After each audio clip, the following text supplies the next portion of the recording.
Hey guys, tonight we begin with the most overhyped morning routine in ancient history. A day in the life of a Spartan king. Picture this. You wake up thinking you're the ultimate alpha male ruler of the ancient world, only to discover you're basically a glorified camp counselor with anger management issues and a really uncomfortable iron bed. So before you get comfortable, take a moment to like the video and subscribe, but only if you genuinely enjoy what I do here. And let me know in the comments where you're tuning in from and what time it is for you. It's always fascinating to see who's joining us from around the world. Now dim the lights, maybe turn on a fan for that soft background hum. And let's ease into tonight's journey through the most absurdly regimented day you've never wanted to live. Let's start with the biggest misconception about being a Spartan king.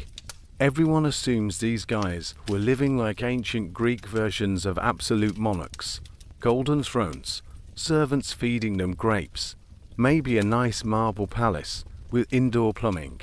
In reality, a Spartan king had about as much luxury as a medieval monk with a gym membership. This wasn't some Game of Thrones fantasy where you got to execute people for fun and collect taxes. It was more like being the world's most stressed out pay teacher who happened to wear a crown during invasions.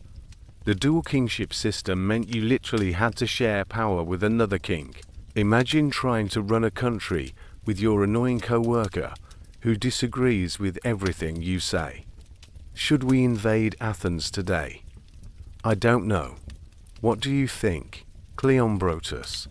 It's like the ancient world's most dysfunctional buddy cop movie, except instead of solving crimes, they're trying to figure out whether to sacrifice a goat or a sheep to the gods, while an entire army waits around tapping their bronze-tipped spears impatiently. The 5th century BC was peak Sparta, the golden age of making everyone else in Greece slightly uncomfortable at dinner parties. Laconia wasn't some sprawling empire with trade routes and cultural achievements. It was essentially a militarized, gated community surrounded by very unhappy neighbors they'd enslaved. The Helots controlled the farming, the Perioeci handled the crafts and trade, and the Spartans controlled absolutely everyone with the enthusiasm of helicopter parents armed with spears. If you thought this was some sort of enlightened warrior poet society where kings contemplated philosophy while training for battle, think again. This was a place where intellectual curiosity was considered about as useful as a chocolate teapot. The ephors, those 5 annually elected micromanagers, made sure the kings never got too comfortable with actual decision making. It's like having a board of directors, except they could literally exile you if you suggested maybe, just maybe. The iron currency system was a bit impractical for international trade. The religious duties alone would make any modern leader quit after a week. These kings weren't just responsible for military campaigns and political decisions. They had to maintain communication with the oracle at Delphi, which was basically like having to check in with your most cryptic aunt who speaks only in riddles, and charges consultation fees should we go to war. The eagle flies backwards when the moon weeps. What does that even mean? That'll be 50 drachmas, please. Enter King Leonidas, arguably the most famous Spartan king who ever lived, though he's probably rolling in his tomb at how Hollywood portrayed him. In real life, Leonidas wasn't some perfectly sculpted warrior god shouting about freedom while wearing leather underwear. He was a middle-aged king dealing with the ancient equivalent of a midlife crisis while trying to manage the world's most high-maintenance military. But here's where it gets interesting. Leonidas didn't become king through primogeniture, like most royal families. His older brother Cleomenes had ruled before him, and when Cleomenes died under mysterious circumstances, possibly suicide, possibly murder, definitely awkward family dinner conversation, Leonidas inherited a kingdom that was already walking a geopolitical tightrope. His mother had been barren for so long that the ephors literally tried to convince his father to get a divorce. Imagine explaining that family dynamic at ancient Greek speed dating events. The oracle at Delphi had delivered one of history's most ominous fortune cookie messages. Either Sparta would be destroyed, or a king from the line of Heracles would die. This is like getting a horoscope that says today will either have a great day or die horribly. Not exactly the kind of career guidance you want when you're planning military strategy. Yet Leonidas took this news with typical Spartan stoicism, which is to say, he probably shrugged and asked what was for dinner at the communal mess hall. And speaking of mess halls, this is where the absurdity of royal life really shines. The king of Sparta couldn't even eat dinner in his own house. Every meal was a communal affair where grown men sat around critiquing each other's table manners while discussing whether they should invade someone next Tuesday. Picture the most awkward work cafeteria experience you've ever had, except everyone's armed and your performance review might involve trial by combat. This wasn't just about one man's daily routine. It was about maintaining a system so rigid that it made Swiss clockwork look casual. The Spartan dual kingship was designed to prevent any single person from gaining too much power, but it created its own problems. You had two kings who might disagree on everything, from military strategy to breakfast preferences, 5 ephors watching their every move like ancient hall monitors, and a council of 28 elderly men who probably spent most meetings arguing about whether they'd heard the discussion correctly. The stakes were enormous, because this system was holding together a society built on a foundation that was inherently unstable. You had maybe 9,000 Spartan citizens controlling somewhere between 75,000 to 150,000 helots, who understandably weren't thrilled about their situation. It's like trying to manage a company where 90% of your employees hate you, and the other 10% are constantly checking to make sure you're not embezzling from the pension fund. Every decision a Spartan king made rippled through this delicate balance. Show too much independence, and the ephors might decide you're becoming tyrannical. Show too little leadership, and your fellow king might start making unilateral decisions. Meanwhile, the helots are plotting rebellions. Neighboring city-states are looking for weaknesses to exploit, and you still have to maintain your ABS, because heaven forbid a Spartan king himself go physically. But the morning routine was just the beginning of this carefully orchestrated chaos. The daily schedule of a Spartan king wasn't determined by personal preference or royal whim. It was dictated by centuries of tradition, religious obligation, and the constant need to project strength to enemies who were watching for any sign of weakness. From the moment King Leonidas opened his eyes in his decidedly non-luxurious quarters, every hour was accounted for. Every activity had multiple layers of political and religious significance, and every interaction was an opportunity for someone to judge whether he was living up to the impossibly high standards of Spartan kingship. The real question wasn't whether he could survive a day of this routine. It was whether anyone could maintain their sanity while doing it for years. The morning routine of a Spartan king wasn't what you'd call a gentle wake-up call. Unlike other Greek rulers, who might start their day with a leisurely breakfast and maybe some light administrative duties, a Spartan king's morning began with what can only be described as institutionalized masochism, disguised as religious duty. The Spartans had turned the simple act of getting out of bed into a complex ritual that involved physical training, religious observances, and political theater, all before most people would even think about having their first cup of wine. This developed because the Spartans believed that luxury was the enemy of military readiness. While other kings were sleeping on silk sheets and eating imported delicacies, Spartan kings were deliberately making their lives as uncomfortable as possible. In the name of character building, it's like someone took modern military boot camp, combined it with a monastery, and then decided that wasn't quite miserable enough, so they added political responsibilities and the constant threat of assassination by either foreign enemies or your own ephors. The irony is that this simple lifestyle had an enormous amount of infrastructure to maintain. You needed helots to do all the actual work, perioeci to handle commerce and crafts, and a complex political system to make sure nobody got too comfortable with the arrangement.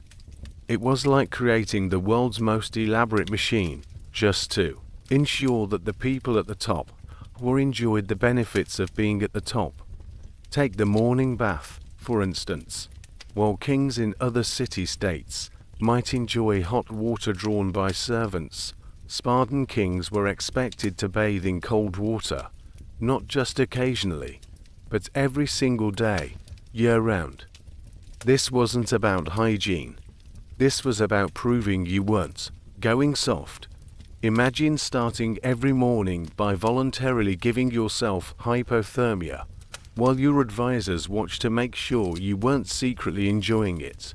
The bathing ritual was supervised by attendants, whose job was essentially to make sure the king suffered appropriately. To quick a bath, and you might be accused of avoiding discomfort. Too long, and you were wasting time that could be spent on more productive forms of self-inflicted misery. One particularly zealous king allegedly extended his cold bath during winter until his lips turned blue, not because it served any practical purpose, but because he was worried the ephors might think he was becoming too fond of warmth. Physical training came next, and this wasn't your modern royal photo op where you pretend to jog for 5 minutes while photographers capture your athletic lifestyle. Spartan kings were expected to maintain the same physical standards as active soldiers. Well into middle age, King Agesilaus, despite being born with a limp, reportedly insisted on participating in wrestling matches with men half his age, resulting in what ancient sources diplomatically describe as frequent medical consultations. The morning inspection of the royal quarters was another exercise in performance art. Spartan kings lived in accommodations that would make modern college dormitories look luxurious. The beds were deliberately uncomfortable, wooden frames with minimal cushioning, and personal possessions were limited to what could fit in a single chest. Ephors would conduct surprise inspections to ensure no forbidden luxuries had crept in overnight. Finding anything remotely comfortable could result in public criticism, fines, or in extreme cases, accusations of abandoning Spartan values. But perhaps the most absurd part of the morning routine was the communal breakfast preparation. Kings didn't eat alone. They joined their assigned syestia, or mess group, for meals. However, they weren't exempt from contributing to the communal food supply. Each member had to provide specific quantities of barley, wine, cheese, and figs. Kings who failed to meet their quota faced the same consequences as any other citizen: temporary or permanent exclusion from the mess, which effectively meant loss of citizenship. The preparation process involved kings personally inspecting the quality of their contributions, often in the pre-dawn darkness, checking barley for mold, wine for proper fermentation, and cheese for appropriate aging. Picture the ruler of a powerful city-state crouched in a storage room, sniffing cheese wheels by torchlight, while worrying that his fellow mess members might complain the quality wasn't up to standards. But the system wasn't as straightforward. As everyone suffers equally, the dual kingship created constant complications in even the simplest morning routines. If one king decided to extend his training session, did the other king have to match the duration? If they had conflicting religious obligations, who took precedence? Ancient sources record numerous instances of kings arriving late to shared ceremonies because they were trying to out-austere each other in their morning preparations. The ephors added another layer of complexity. These 5 elected officials had the authority to observe and critique royal morning routines, but they served only 1-year terms. This meant that kings had to constantly adapt their habits to satisfy the particular preferences and interpretations of whoever happened to be in office. One set of ephors might prioritize physical training, while their successors focused on religious observance or political preparation. Religious duties created their own contradictions. Kings were supposed to maintain communication with the gods through daily sacrifices and prayers, but they were also expected to demonstrate Spartan pragmatism and avoid excessive religious displays. Too little religious observance, and you risk divine displeasure and accusations of impiety. Too much, and you might be criticized for wasting time that should be spent on military or political preparation. Finding the correct balance required political skills that had nothing to do with actual religious belief. The most significant contradiction was that this elaborate morning routine was designed to prepare kings for leadership roles they had increasingly little actual authority to exercise. By the classical period, ephors controlled most domestic policy, the Gerousia handled judicial matters, and military decisions required consultation with various councils and officials. Kings were spending hours each morning preparing for responsibilities that had been systematically transferred to other institutions. The result was a generation of kings who were simultaneously over-prepared and underutilized.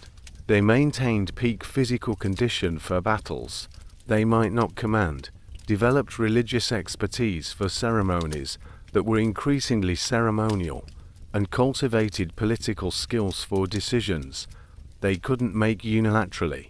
Ancient sources describe kings who could discuss military strategy for hours, but had to ask permission from ephors before leaving the city. The psychological toll was considerable. Several kings developed what ancient sources describe as excessive concern with minor ritual details, essentially becoming obsessive-compulsive about aspects of their morning routine, because these were among the few areas where they retained complete control. King Leonidas allegedly counted the exact number of oil drops used in his morning grooming ritual, and became agitated if the count varied from day to day. Foreign ambassadors were often baffled by Spartan royal protocol. Diplomatic meetings scheduled for morning hours had to work around complex royal routines that seemed to serve no practical purpose. Persian envoys reported confusion about why they had to wait while Spartan kings completed elaborate bathing and exercise rituals that appeared designed to make everyone, including the kings themselves, as uncomfortable as possible. The system created internal tensions that occasionally erupted into open conflict. Kings who tried to streamline their morning routines faced criticism for abandoning tradition, while those who embraced every aspect of the elaborate process were sometimes accused of wasting time that could be better spent on governance. The ephors kept detailed records of royal morning activities, creating a surveillance system that turned private routines into matters of public policy. Most significantly, the morning routine became a template for the entire day. If kings couldn't exercise personal preference in how they started their morning, they certainly couldn't expect autonomy in more important matters. The elaborate ritual served as a daily reminder that Spartan kingship was about performing prescribed roles rather than exercising individual judgment or leadership. Meanwhile, as kings completed their morning preparations under the watchful eyes of ephors and attendants, The rest of Spartan society was beginning its own highly regimented day. The communal mess halls were filling with citizens who had their own elaborate traditions and expectations. The helots were starting another day of compulsory labor, and the complex machinery of Spartan government was preparing for another day of making sure nobody enjoyed themselves too much. But the morning routine was only the foundation for the day's activities. The political responsibilities, military obligations, and religious duties that followed would test not just physical endurance, but the psychological resilience required to maintain dignity while operating within a system designed to prevent any individual from exercising too much personal authority. The real challenge wasn't surviving the cold bath. It was surviving the rest of the day with your sanity intact. If the morning routine was institutionalized masochism, then the political responsibilities were institutionalized performance art. While other Greek kings spent their days making actual decisions, Spartan kings spent theirs participating in elaborate political theater where everyone pretended they had authority, while a complex system of checks and balances ensured they couldn't actually use it. It's like being cast as the lead in a play where your character is supposedly the hero, but the script is written so that every other character gets to overrule your decisions. The dual kingship system meant that every political interaction was essentially a three-ring circus. You had two kings who might disagree on everything, 5 ephors acting as referees/micromanagers, 28 elderly council members who remembered when things were done differently, and an assembly of citizens who got to vote on whether they liked what was being proposed. Imagine trying to order lunch with this committee system. I think we should have fish, but I prefer bread. The ephors think bread is too expensive. The council remembers, when we had better fish, let's put it to a vote. This became important because the Spartans had convinced themselves that their elaborate political system was actually superior to simpler forms of government. They looked at places like Athens, where leaders could make relatively quick decisions, and thought, that's far too efficient.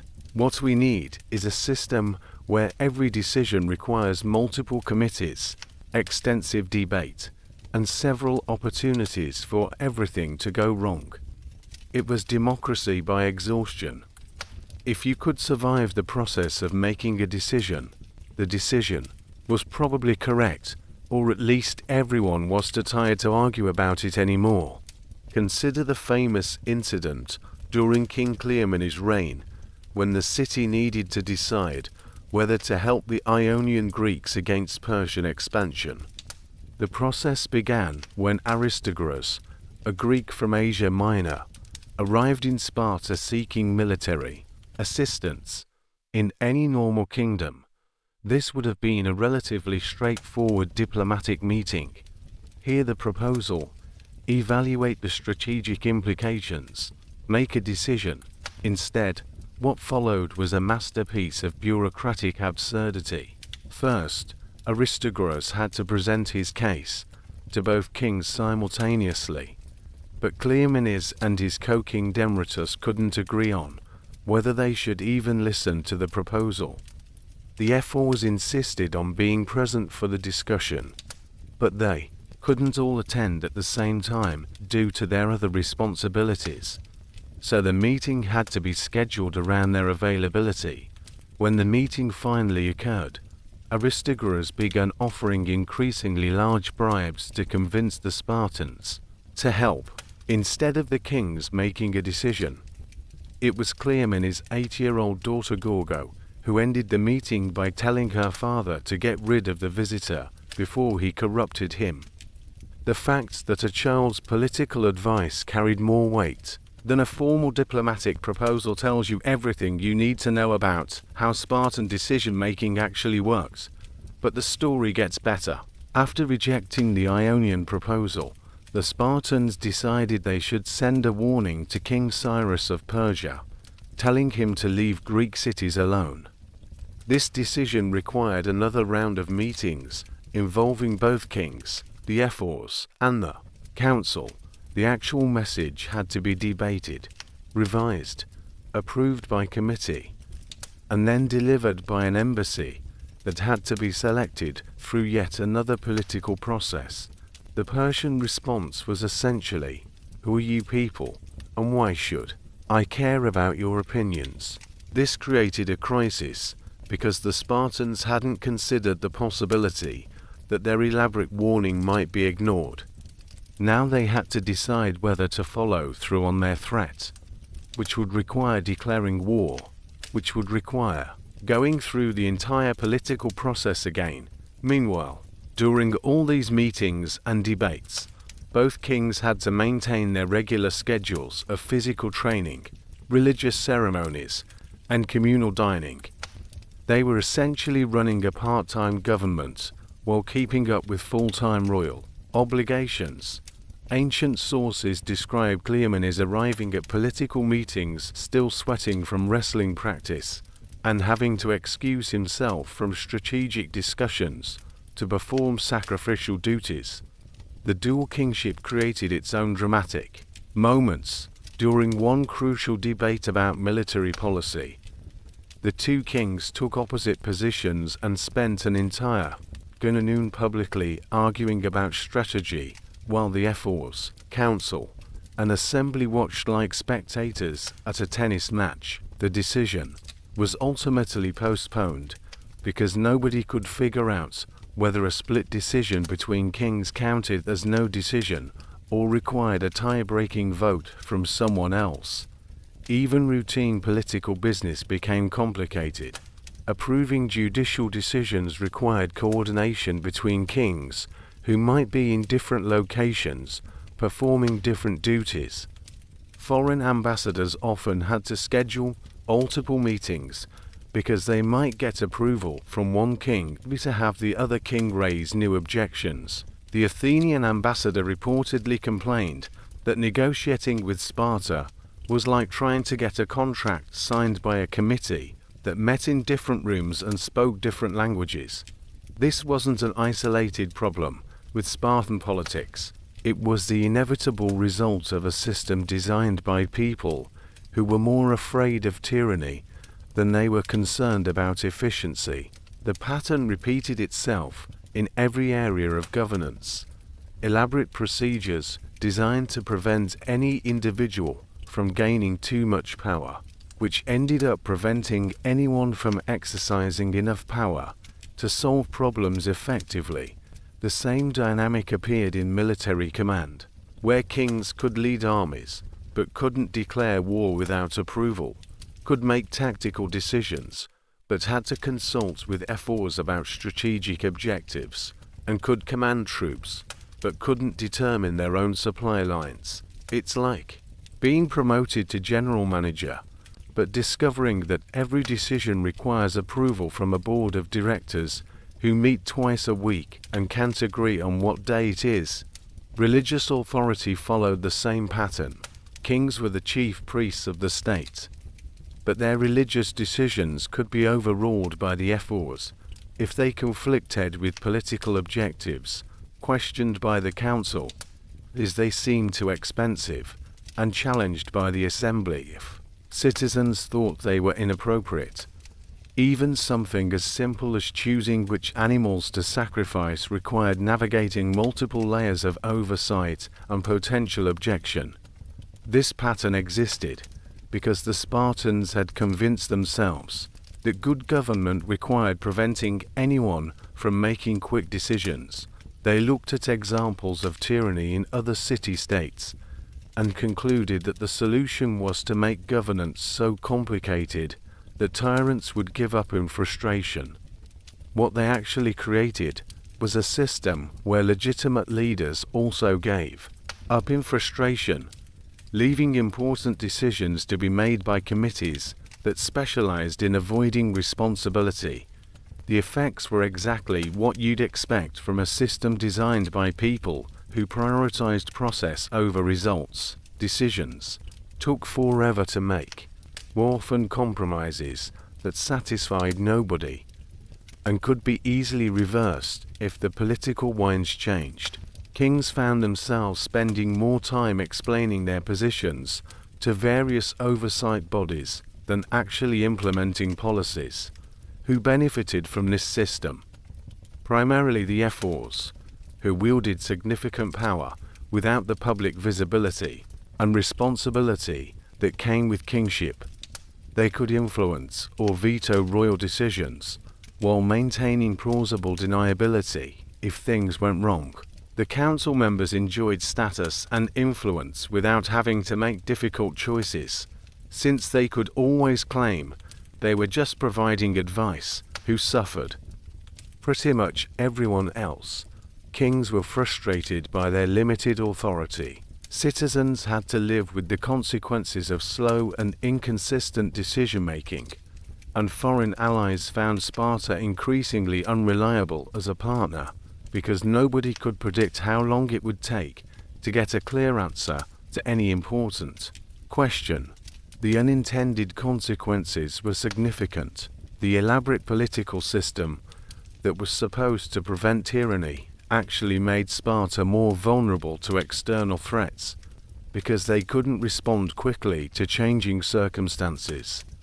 While other city-states were adapting their strategies and forming new alliances, Sparta was still debating whether their current approach was sufficiently traditional. Most ironically, the system designed to prevent individual ambition ended up creating conditions where ambitious individuals could gain influence by manipulating the complex procedures rather than demonstrating leadership ability.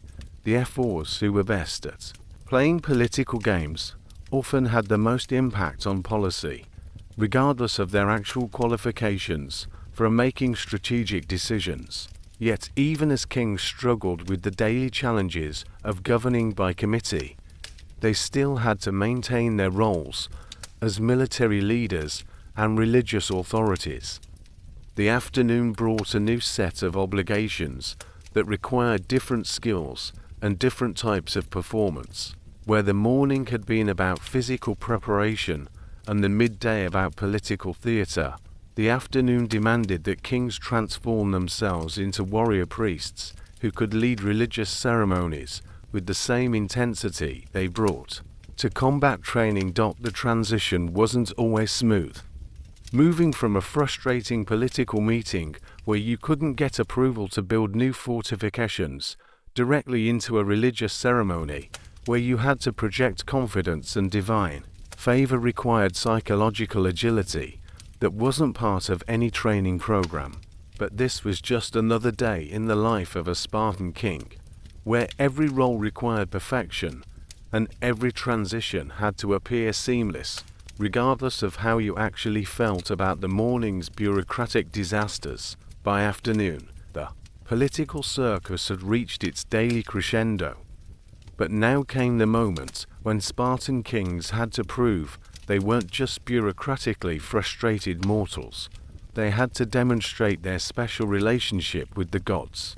The religious responsibilities weren't optional extras or ceremonial photo opportunities. They were the core justification for why Sparta needed kings in the first place. If you couldn't maintain divine favor, what was the point of putting up with all the political nonsense? The pressure was enormous because religious failure had immediate and visible consequences. A poorly performed sacrifice, a misinterpreted omen, or even just looking insufficiently pious during a ceremony could undermine royal authority faster than any political scandal. The gods didn't care about your dual kingship complications or your frustrations with the ephors. They expected perfection, and everyone was watching to see whether you could deliver it. This created a perfect storm of performance anxiety. Kings had to transition from the morning's political meetings, where they'd been treated like junior employees subject to constant oversight, to religious ceremonies, where they were supposed to embody divine authority and speak directly with the gods. It's like being yelled at by your boss all morning, and then having to give an inspirational speech in the afternoon while pretending you're completely confident and spiritually centered. The stakes involved weren't just personal embarrassment.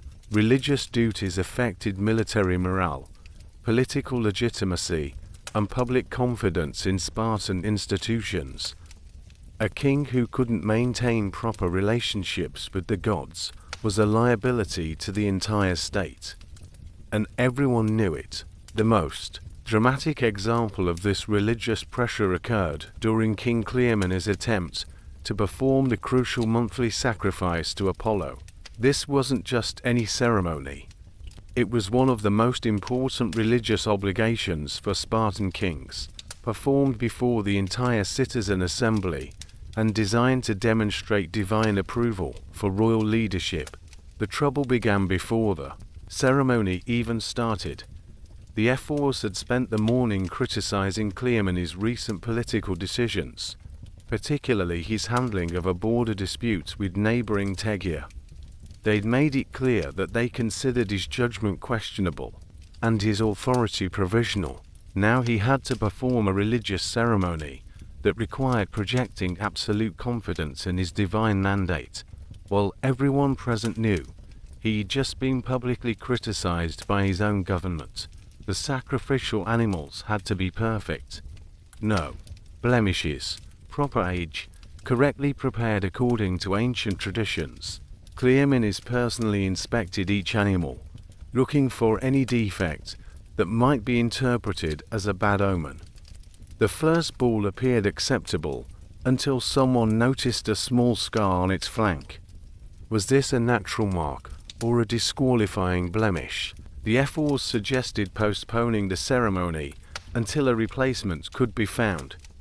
Cleomenes, already frustrated by the morning's political meetings, insisted the animal was acceptable.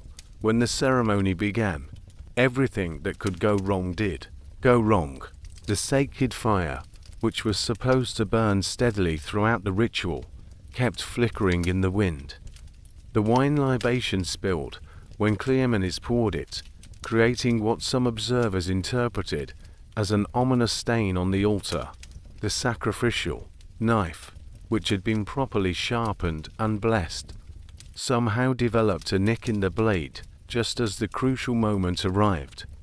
But the real crisis came when Cleomenes attempted to read the omens from the sacrificial victim's entrails.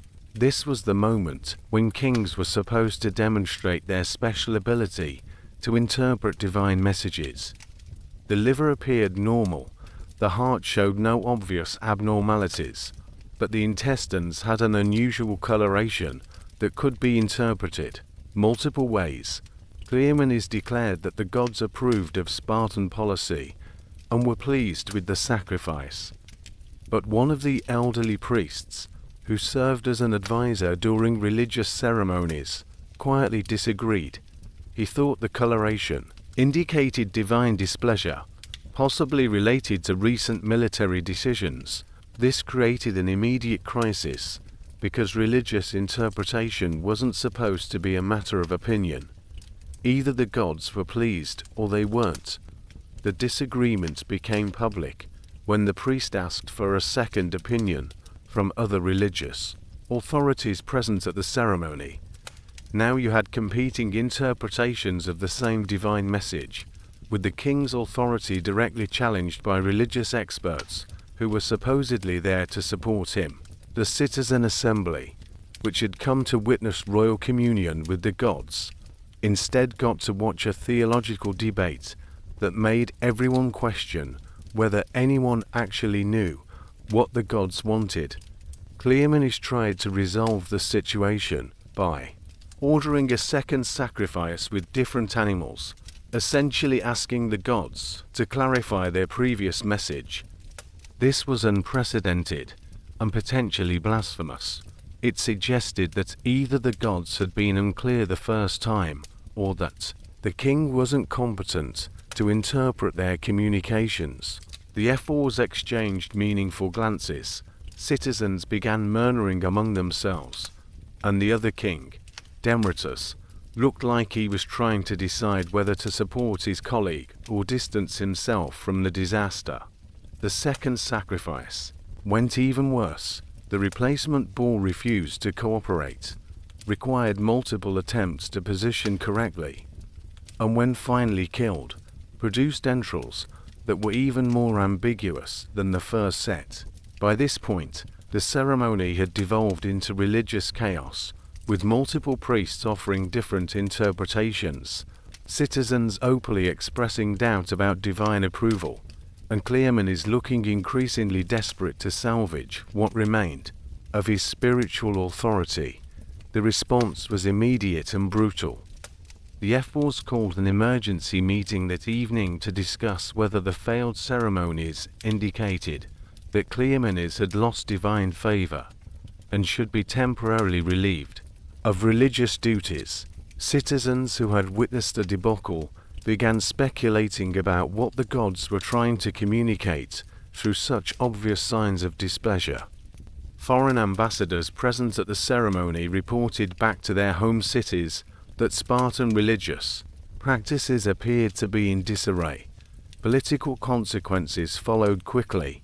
Opposition factions within Sparta used the religious failure as evidence that Cleomenes' recent policy decisions had been misguided. If the gods weren't supporting the king, how could citizens be expected to support him?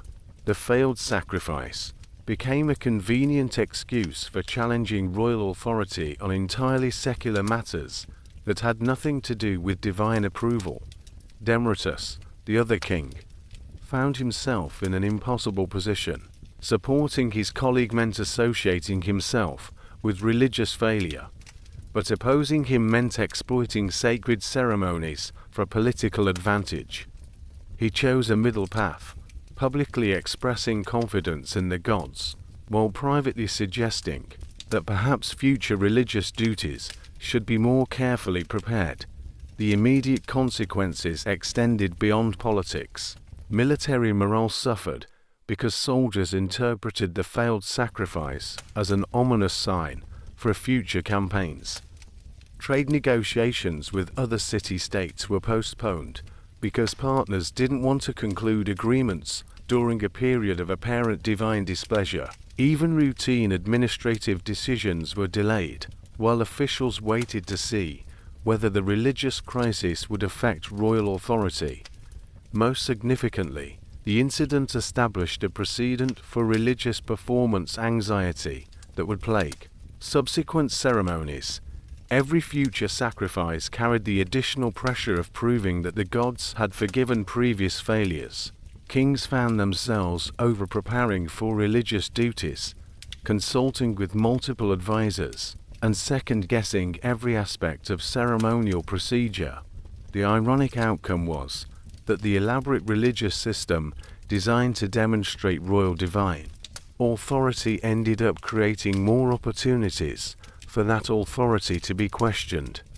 Instead of reinforcing kingship, complex ceremonies became regular tests that kings could fail publicly, providing their political opponents with convenient ammunition for challenging their legitimacy. This religious disaster wasn't just about one king's bad day.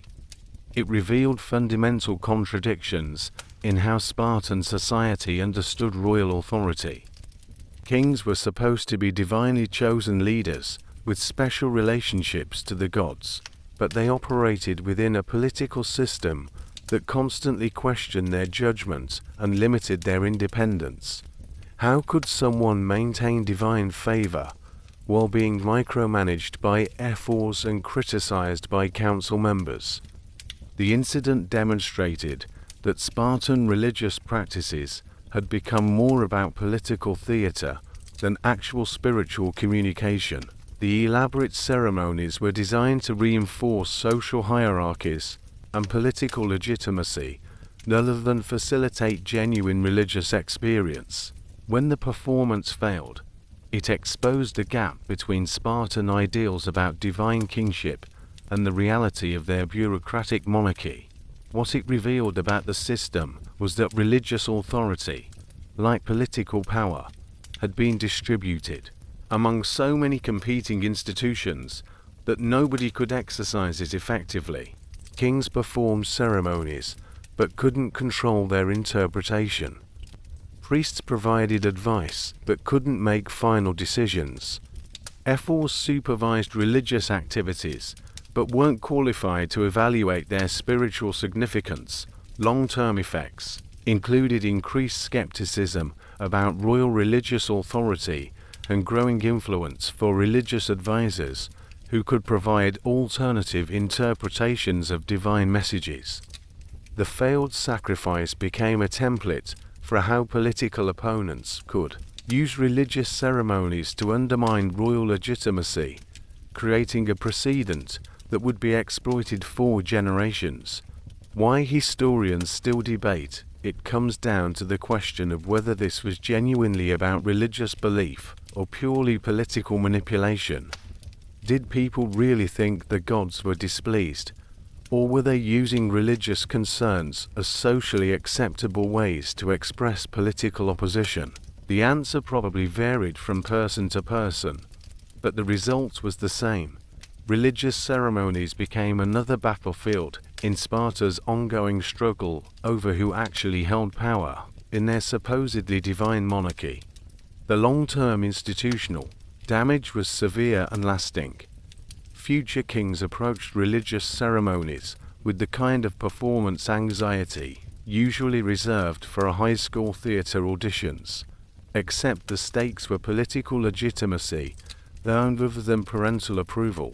Every sacrifice became an opportunity for failure, every omen interpretation a potential political crisis, and every religious innovation a risk that could undermine royal authority. The precedent established by Cleomenes' failed ceremony created a template that political opponents would exploit for generations. Whenever someone wanted to challenge royal authority, they could simply attend religious ceremonies and offer alternative interpretations of divine messages. Since religious interpretation was supposedly a matter of spiritual insight rather than political opinion, these challenges appeared to be about theological accuracy rather than power struggles. Even more significantly, the incident revealed that the elaborate religious duties assigned to Spartan kings were fundamentally incompatible with the political constraints under which they operated.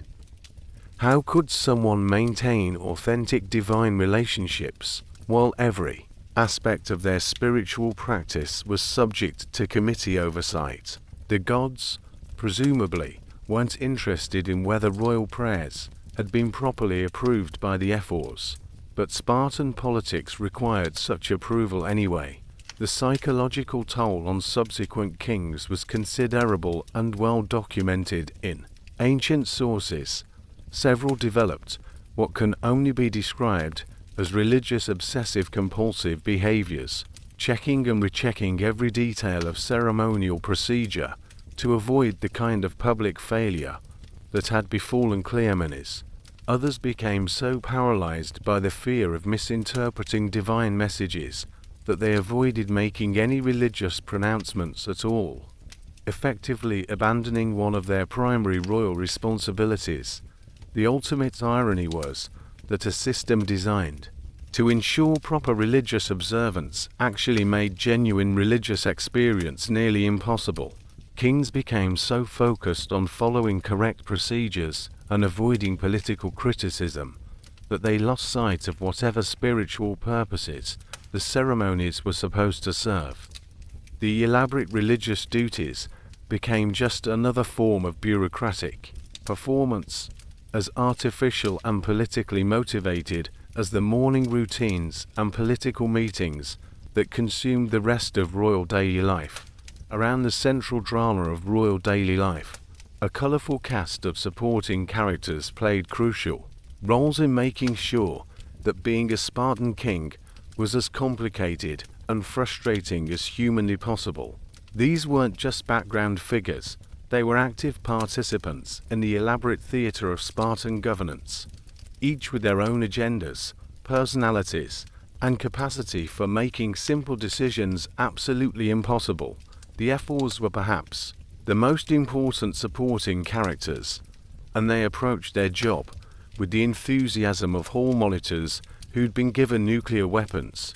Take ephor Brasidas, who allegedly timed royal morning routines with a water clock to ensure that kings weren't spending too much time on personal grooming. He kept detailed records of how long each king spent bathing, exercising, and preparing for the day, then presented monthly reports to the other ephors comparing royal efficiency ratings. Imagine having your boss's boss monitor your bathroom breaks, and you'll get the idea. Ephor Lysander represented a different type of micromanagement. He specialized in religious oversight, attending every sacrifice and ceremony to evaluate royal performance. He developed a complex scoring system for judging the quality of divine communication, rating everything from the king's posture during prayers to the clarity of his voice while reciting ritual formulas. According to ancient sources, Lysander once interrupted a ceremony to suggest that King Demaratus wasn't projecting sufficient confidence in divine favor, turning a religious ritual into a performance review. The council members, or Gerontes, brought their own special brand of aged wisdom to the daily chaos.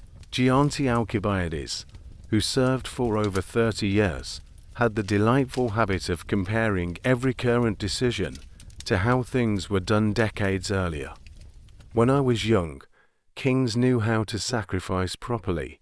In my day, political meetings didn't require so much discussion. These modern ephors don't understand tradition like we used to. He was basically the ancient equivalent of that relative who starts every sentence with "back in my day," except he had actual political power and could vote on important policy decisions.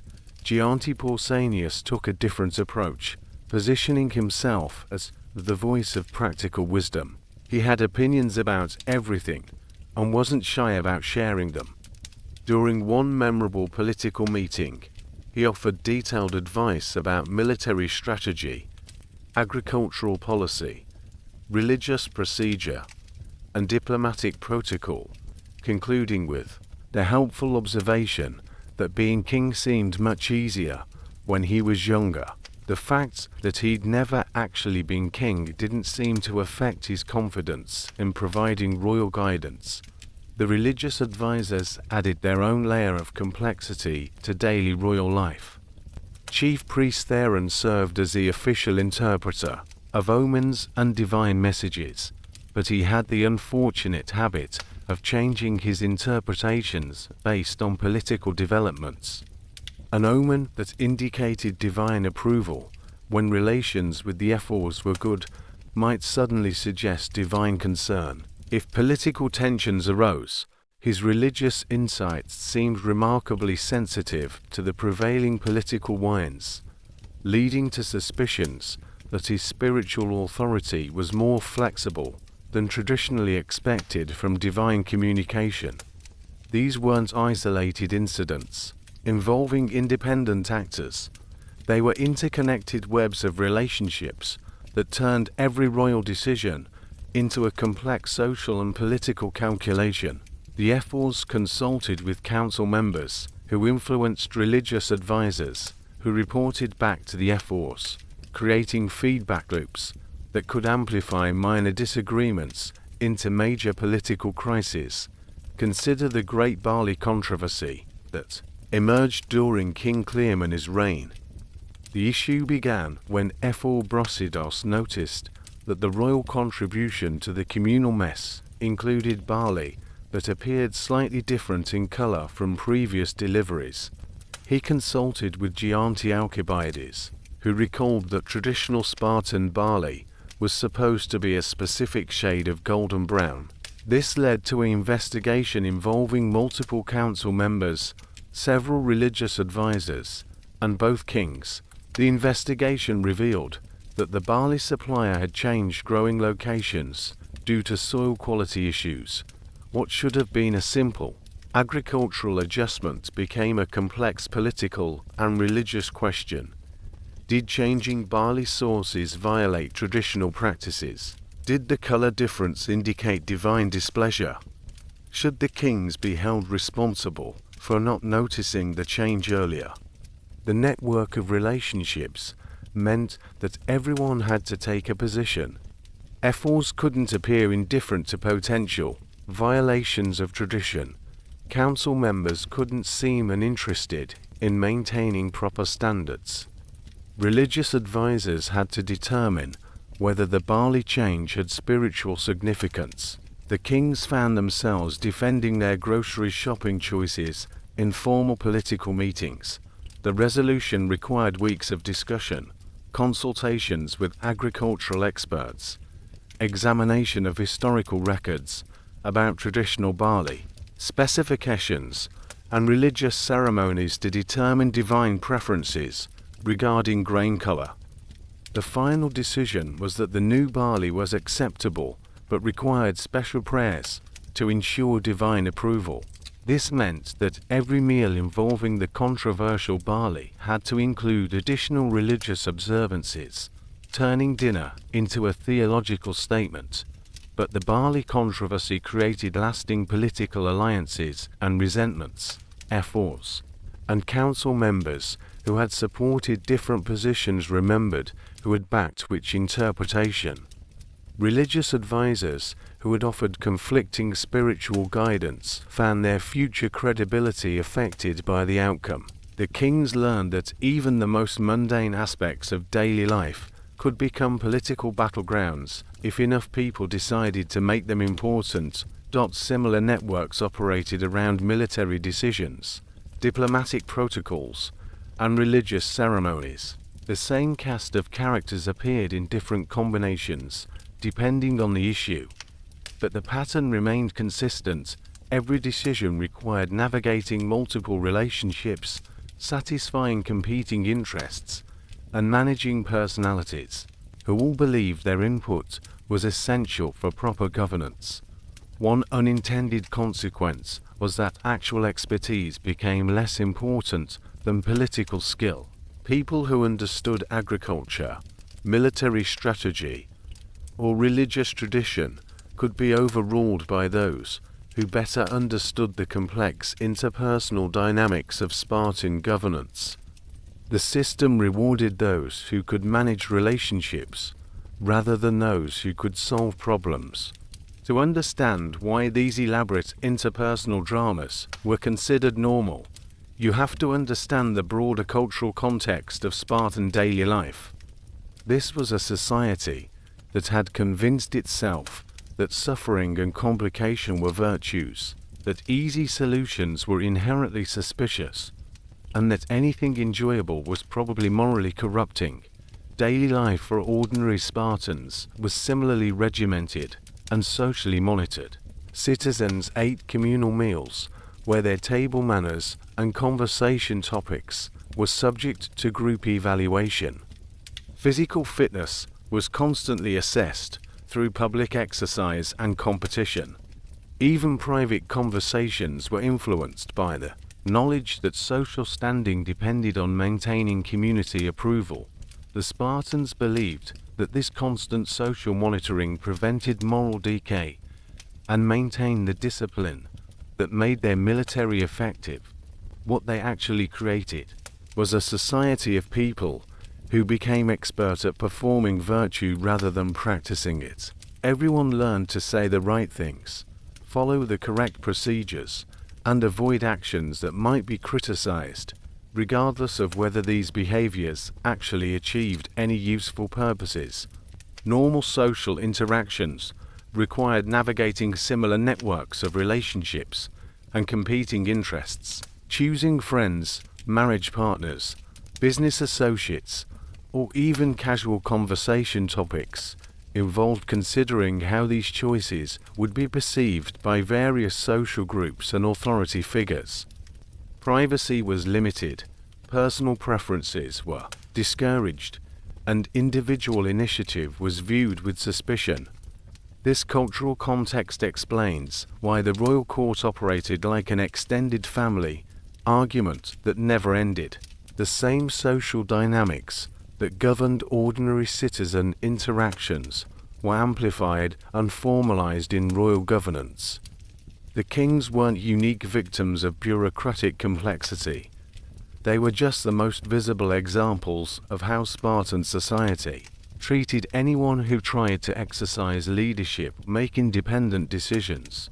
What was normal versus exceptional was the scale rather than the nature of the social monitoring. Every Spartan citizen dealt with community oversight, group decision-making, and pressure to conform to traditional practices. Kings just had to manage these dynamics, while also handling military, political, and religious responsibilities that affected the entire state. Perhaps most amusing was how the system designed to ensure royal competence actually selected for people who were good at managing bureaucracy, rather than demonstrating leadership. The kings who survived and thrived weren't necessarily the most intelligent, brave, or wise. They were the ones who best understood how to satisfy competing constituencies without making anyone angry enough to cause serious problems. Examples of contradictions were everywhere. Kings who showed too much initiative were criticized for abandoning collective decision-making, but those who consulted with everyone about everything were accused of weak leadership. Religious ceremonies were supposed to demonstrate divine favor, but they were managed by committees that could overrule spiritual inspiration if it conflicted with political considerations. The most absurd contradiction was that this elaborate system of checks and balances was supposed to prevent tyranny, but it created conditions where incompetent leaders could remain in power indefinitely as long as they didn't challenge the bureaucratic structure. A king who made terrible decisions but followed proper procedures was safer than one who made good decisions through unapproved methods. Modern parallels to these contradictions are uncomfortably familiar. Any organization that prioritizes process over results, values consensus over effectiveness, or treats rule following as more important than problem solving will recognize the dynamics that made Spartan royal governance such an exhausting exercise in performance art. The specific details were ancient, but the fundamental human tendency to create unnecessarily complicated systems for managing simple decisions appears to be timeless. Let me tell you about the day King Leonidas nearly caused a constitutional crisis because his sandals were the wrong shade of brown. This wasn't some trivial fashion mishap. This was serious Spartan politics. At its most absurd dart, it started when Leonidas appeared at the morning assembly wearing sandals that were noticeably darker than the traditional light brown leather that Spartan kings were supposed to wear. Ephors immediately noticed the deviation and called for an emergency consultation to determine whether this represented a dangerous drift toward luxury and foreign influence. The investigation that followed was a masterpiece of bureaucratic overreach.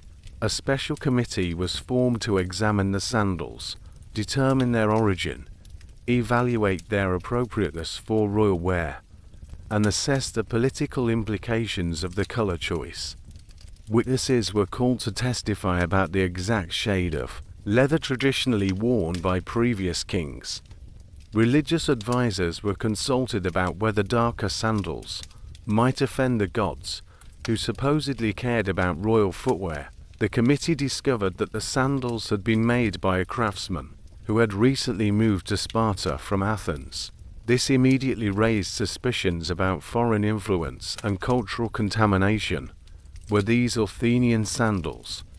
Did their darker color represent some sort of political statement about Athens versus Sparta? Had King Leonidas been secretly influenced by Athenian fashion preferences?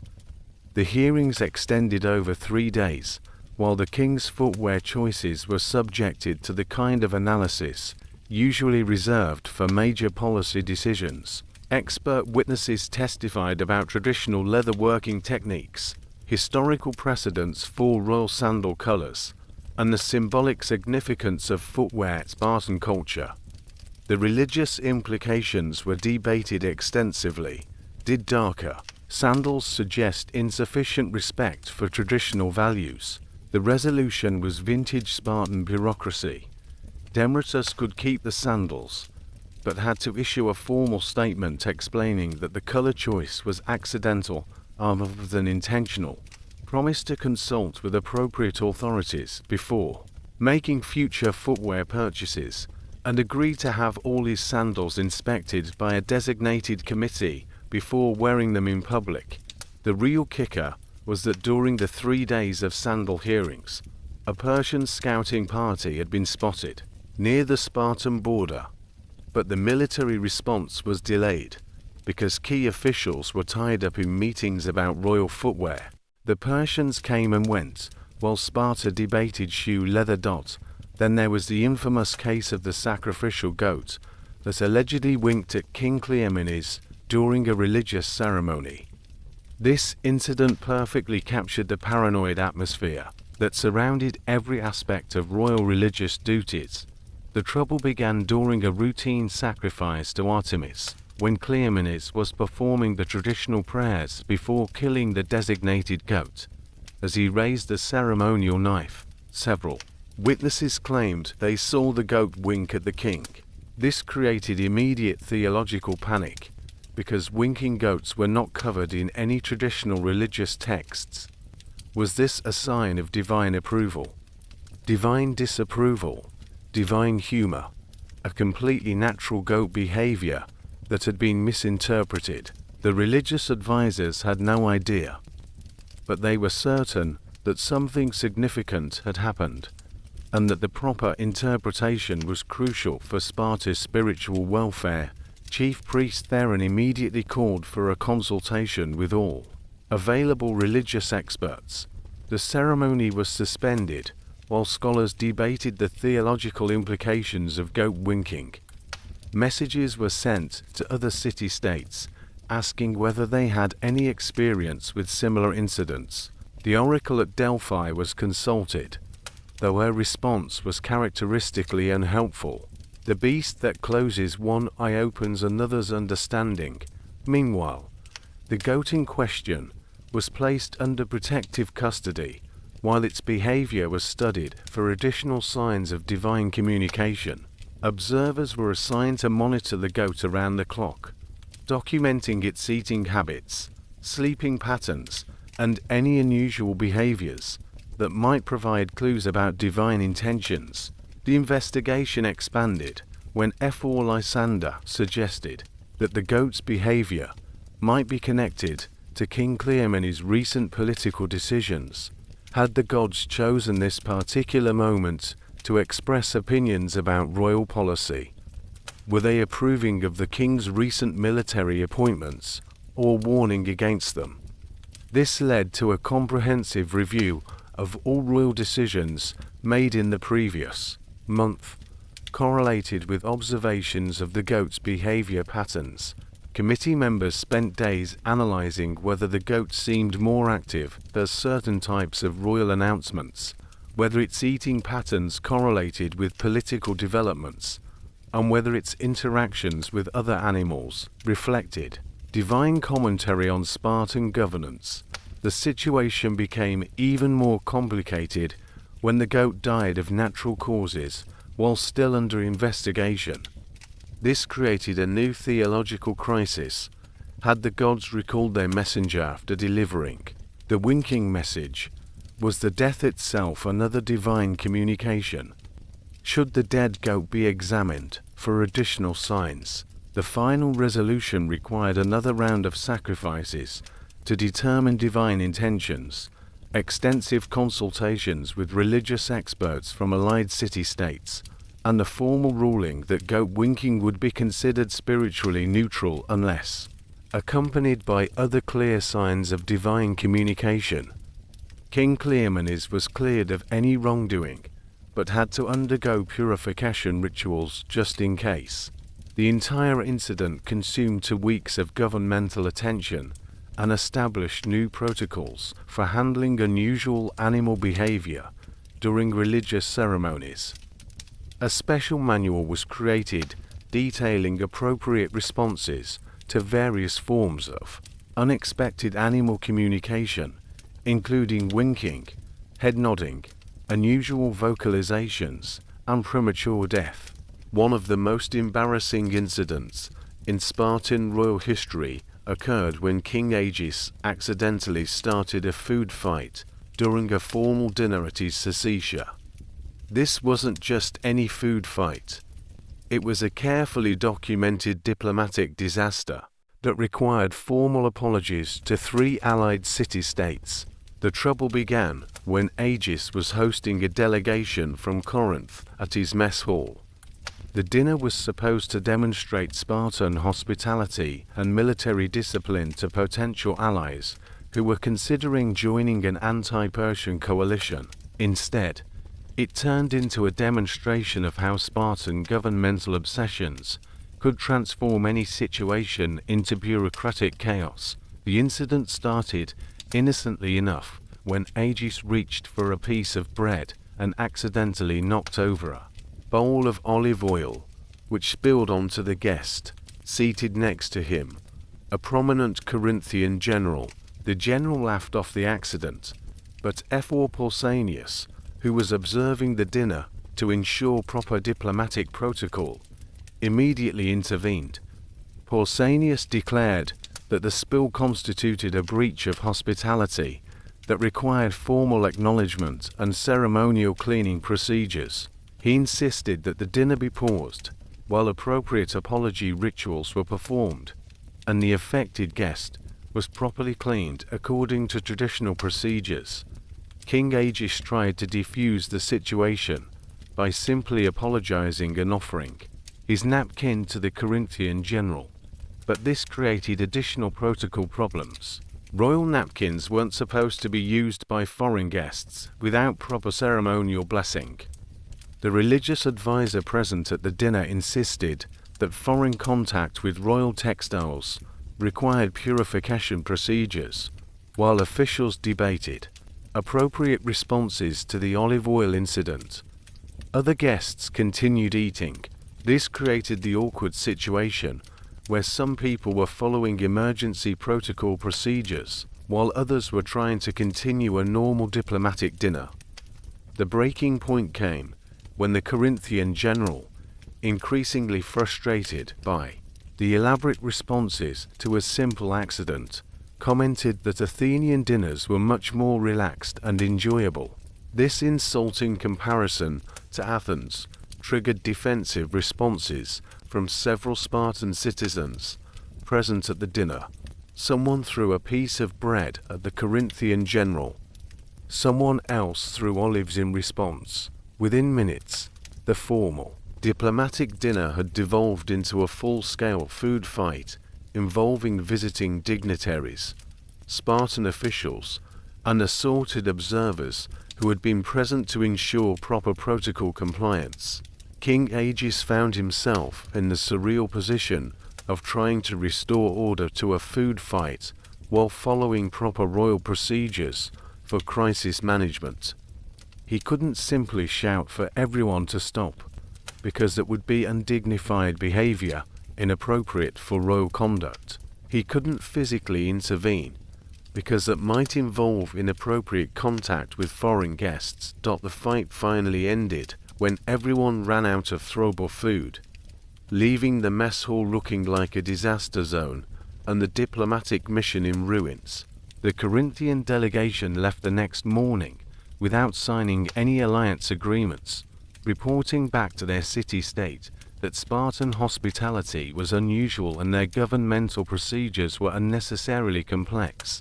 The aftermath required formal investigations into how the incident had occurred, who was responsible for the breakdown in protocol, and what procedures should be implemented to prevent future diplomatic food fights. King Aegeus had to submit written reports explaining his role in the incident.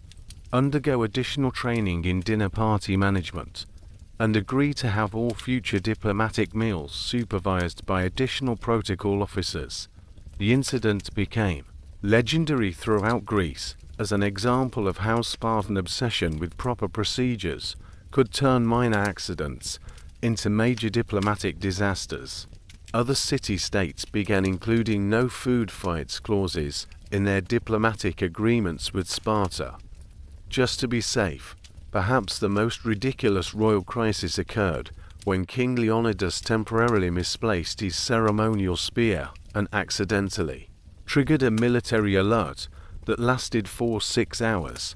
This incident perfectly illustrated how Spartan bureaucratic paranoia could transform routine mishaps into governmental emergencies. The crisis began when Leonidas arrived at the morning military inspection without his ceremonial spear, which was required equipment for royal participation in military reviews. He had simply forgotten it at home. His rush to complete the elaborate morning routine that had been extended due to new religious requirements. The missing spear was noticed immediately by the military protocol officer, who reported it to the duty ephor according to established procedures for royal equipment irregularities. The ephor consulted the official manual for appropriate responses to missing royal military equipment and discovered that lost or missing royal weapons were classified as potential security threats, requiring immediate investigation. This classification triggered a comprehensive security response that included searching the royal quarters for signs of forced entry, interviewing all household staff about possible theft, and alerting military units about the possibility that royal weapons had been compromised by enemy agents. The investigation expanded when officials discovered that there was no established procedure for distinguishing between temporarily misplaced and potentially stolen royal weapons. The security manual assumed that royal weapons were either properly secured or had been taken by enemies. It didn't account for the possibility that kings might simply forget their equipment. Military units were placed on heightened alert while investigators tried to determine whether the missing spear represented a security breach. Patrols were sent out to search for signs of enemy infiltration. Guards were doubled at strategic locations. The entire Spartan military apparatus was mobilized to respond to what was essentially a case of royal forgetfulness. Meanwhile, King Leonidas tried to explain that he had simply left the spear at home and could retrieve it within an hour. But this explanation created additional complications. If the king had left a ceremonial weapon unsecured in his personal quarters, did this represent a different type of security violation? Should there be an investigation into why royal weapons weren't being properly stored? The religious implications were also problematic. The ceremonial spear had been blessed in specific rituals and was supposed to remain in royal possession during certain types of military activities. By leaving it at home, had King Leonidas broken spiritual protocols that might affect divine favor for upcoming military operations? The situation became even more absurd when a formal search party was organized to accompany the king to his residence and retrieve the missing spear. This wasn't just a simple trip home. It was an official military operation, complete with proper documentation, security protocols, and religious observances to ensure that the spear recovery was conducted according to appropriate procedures. The search party arrived at the royal residence to find the spear exactly where Leonidas said it would be, leaning against his bedroom wall, where he had left it after the previous day's activities. The recovery required formal documentation, verification that the weapon hadn't been tampered with, and ceremonial re-blessing to restore its spiritual status. The total time required to resolve the missing spear crisis was 6 hours and involved coordination between multiple military units, religious authorities, security investigators, and protocol officers. The actual time required to retrieve the spear was about 15 minutes, but the bureaucratic response to its temporary absence consumed most of a day. The incident led to new regulations, requiring kings to maintain detailed inventories of their ceremonial equipment, check out procedures for removing royal weapons from official locations, and back up spears to prevent future military alerts caused by royal forgetfulness. The story of King Leonidas and the diplomatic translator, who didn't speak Persian, is a perfect example of how Spartan bureaucratic procedures could create problems that didn't previously exist. This incident occurred during crucial negotiations with Persian representatives and nearly resulted in an accidental declaration of war. The crisis began when a Persian embassy arrived in Sparta seeking to negotiate a temporary truce, while both sides dealt with other military commitments. These were important discussions that could have affected the entire course of Greek-Persian relations, but they were nearly derailed by Spartan administrative incompetence. The problem was that the official Spartan translator had been selected through a bureaucratic process that prioritized political reliability over linguistic competence. The position had been filled by someone whose primary qualification was his family's long history of service to the Spartan state rather than his ability to speak Persian. When the Persian representatives began speaking, it quickly became apparent that the translator had only a rudimentary understanding of their language. He was getting basic words and concepts confused, misinterpreting diplomatic formalities, and providing translations that bore little resemblance to what was actually being said. King Leonidas recognized that there were translation problems, but couldn't simply replace the official translator without going through proper bureaucratic procedures. The translator had been officially appointed through established processes, and removing him would require formal hearings to determine whether his performance was inadequate and whether replacement was justified. Meanwhile, the Persian representatives were becoming increasingly confused and frustrated by the obviously incorrect translations.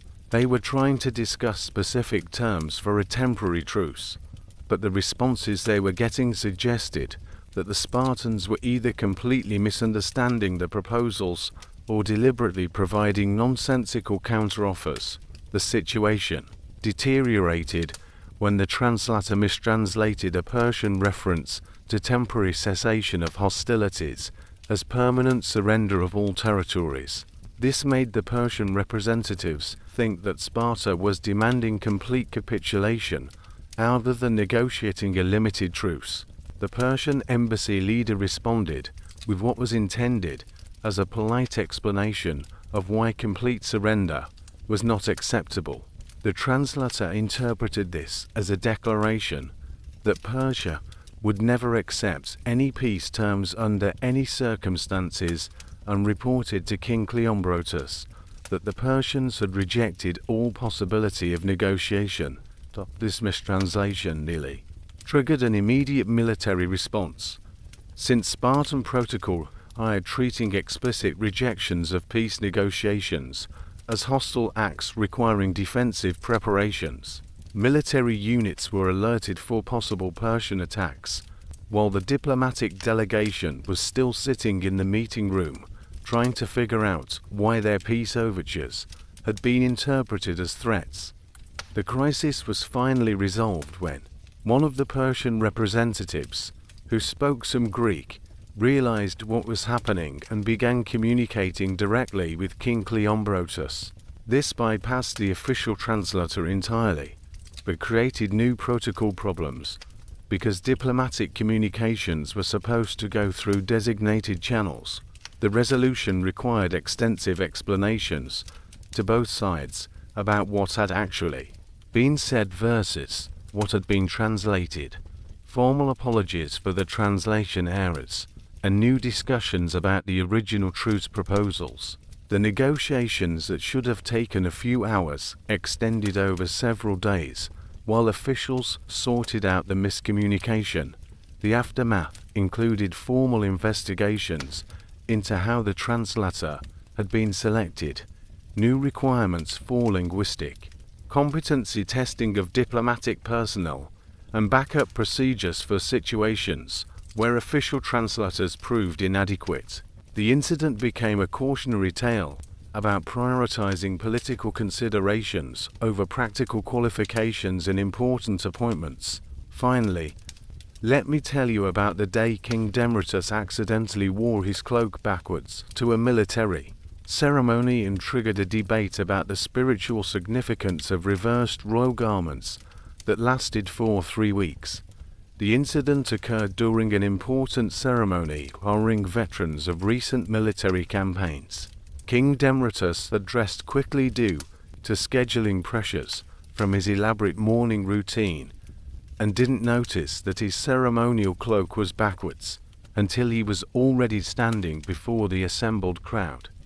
The backwards cloak was immediately noticed by the ceremonial protocol officer, who wasn't sure whether this represented a breach of traditional dress codes that required immediate correction or a potential spiritual sign that required religious interpretation.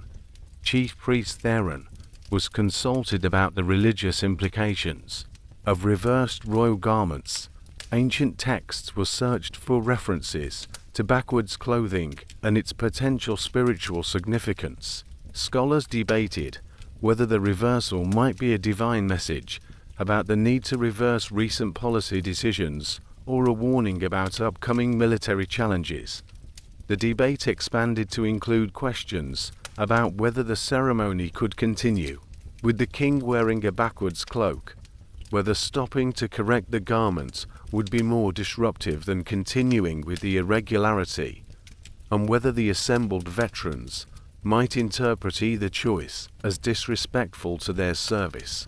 While officials debated appropriate responses, King Leonidas stood in front of the crowd wearing his backwards cloak and trying to maintain royal dignity during increasingly absurd discussions about clothing orientation and its cosmic significance. The resolution required a formal ruling that backwards cloaks were spiritually neutral unless deliberately reversed for symbolic purposes.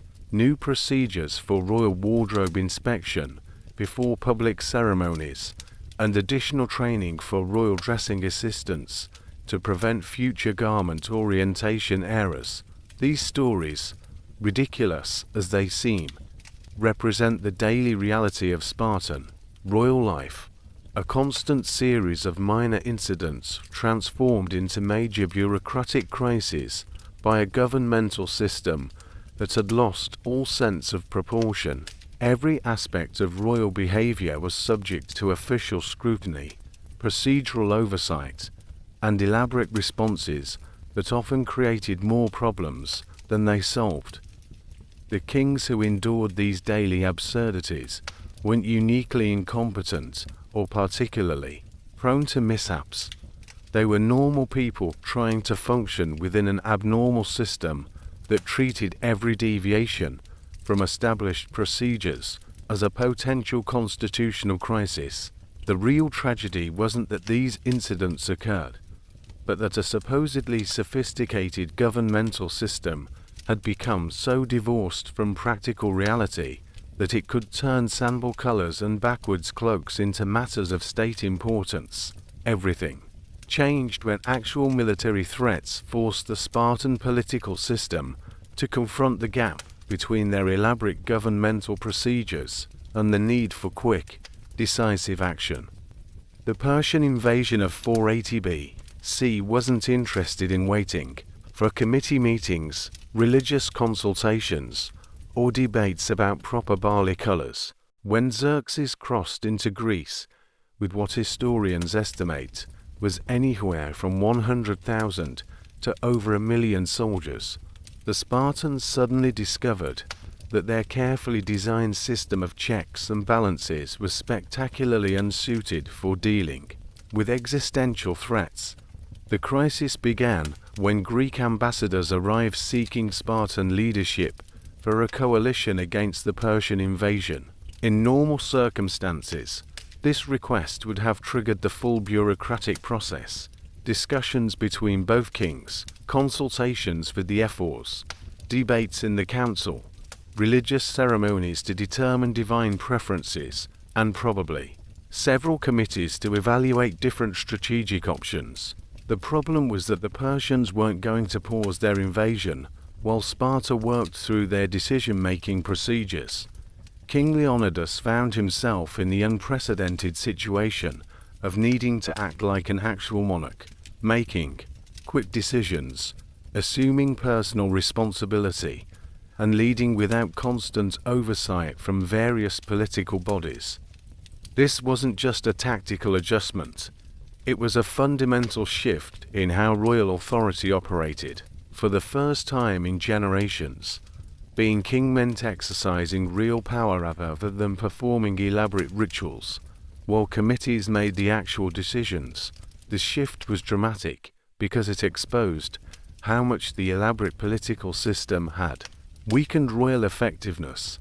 Leonidas had to basically ignore normal procedures and act unilaterally, consulting with advisors of his choosing other than waiting for official committees to provide guidance. He selected the famous 300 Spartans for Thermopylae based on his own judgment, rather than following traditional selection procedures that would have involved multiple political bodies. Key factors that led to this transformation included the simple reality that external enemies don't care about your internal political processes. The Persians weren't going to wait for Spartan religious advisors to interpret omens or for ephors to debate whether defending Greece was consistent with traditional foreign policy. Military necessity forced royal authority to function the way it was theoretically supposed to work, with kings making decisions and taking responsibility for outcomes. How the change unfolded revealed just how dysfunctional normal Spartan governance had become. When news of the Persian invasion reached Sparta, the initial response was exactly what you'd expect. Both kings called separate meetings with their respective advisors. The ephors demanded detailed briefings about the military situation. Council members began debating whether this threat was comparable to previous invasions, and religious authorities started conducting sacrifices to determine divine guidance about appropriate responses. Meanwhile, Greek ambassadors were sitting in Spartan guest quarters wondering whether anyone was actually in charge. They'd come seeking decisive leadership from the most powerful military state in Greece, and instead found themselves witnesses to a complex bureaucratic performance that seemed designed to avoid making any actual decisions. The contrast between Sparta's reputation for military effectiveness and their reality of governmental paralysis was both obvious and embarrassing. Resistance to change came from exactly the sources you'd predict. The ephors worried that emergency conditions might be used to justify permanent expansion of royal authority. If kings could ignore normal procedures during military crises, what would prevent them from claiming that domestic situations also required unilateral action? Council members were concerned that bypassing traditional consultation processes would set precedents that could undermine their influence in future decisions. Religious advisors raised spiritual objections, arguing that proper divine consultation was especially important during times of crisis. They insisted that military decisions made without appropriate religious ceremonies would lack divine approval and therefore be doomed to failure. The irony was that their elaborate religious procedures were so time-consuming that following them properly would have guaranteed military defeat before any battles were fought. Champions of change were primarily military leaders who understood that combat effectiveness required clear command structures and quick decision-making. They supported Leonidas' assumption of greater authority because they recognized that warfare couldn't be conducted by committee. Foreign allies also pressured for streamlined decision-making because they needed to coordinate military strategy with reliable partners, not with political bodies that might change their positions based on internal debates. Specific steps in the transformation involved Leonidas gradually assuming authority that technically belonged to various political bodies. He began making military appointments without consulting the ephors, establishing supply arrangements without council approval, and conducting religious ceremonies without waiting for official religious advisors to complete their consultation. Procedures. Each step was justified as a temporary emergency measure, but collectively they represented a significant shift toward actual royal authority. Obstacles encountered included passive resistance from political bodies that couldn't openly oppose emergency measures, but could delay implementation through bureaucratic procedures. The ephors couldn't prevent Leonidas from acting, but they could require detailed justifications for every decision, creating administrative burdens that slowed military preparations. Council members couldn't overrule military appointments, but they could demand extensive discussions about whether candidates met traditional qualifications. Breakthrough moments came when external events forced clear choices between bureaucratic procedures and military effectiveness. When Persian scouts were reported near Spartan territory, there was no time for committee discussions about appropriate responses. When allied armies requested coordination meetings, Leonidas had to provide immediate answers rather than promising responses after consultation with various political bodies. The role of individuals versus larger forces created interesting dynamics. Leonidas was personally responsible for pushing through changes, but he was operating within circumstances that would have forced any king to assume greater authority. The Persian invasion created conditions where traditional Spartan governance simply couldn't function, regardless of who was making individual decisions or how much they respected normal procedures.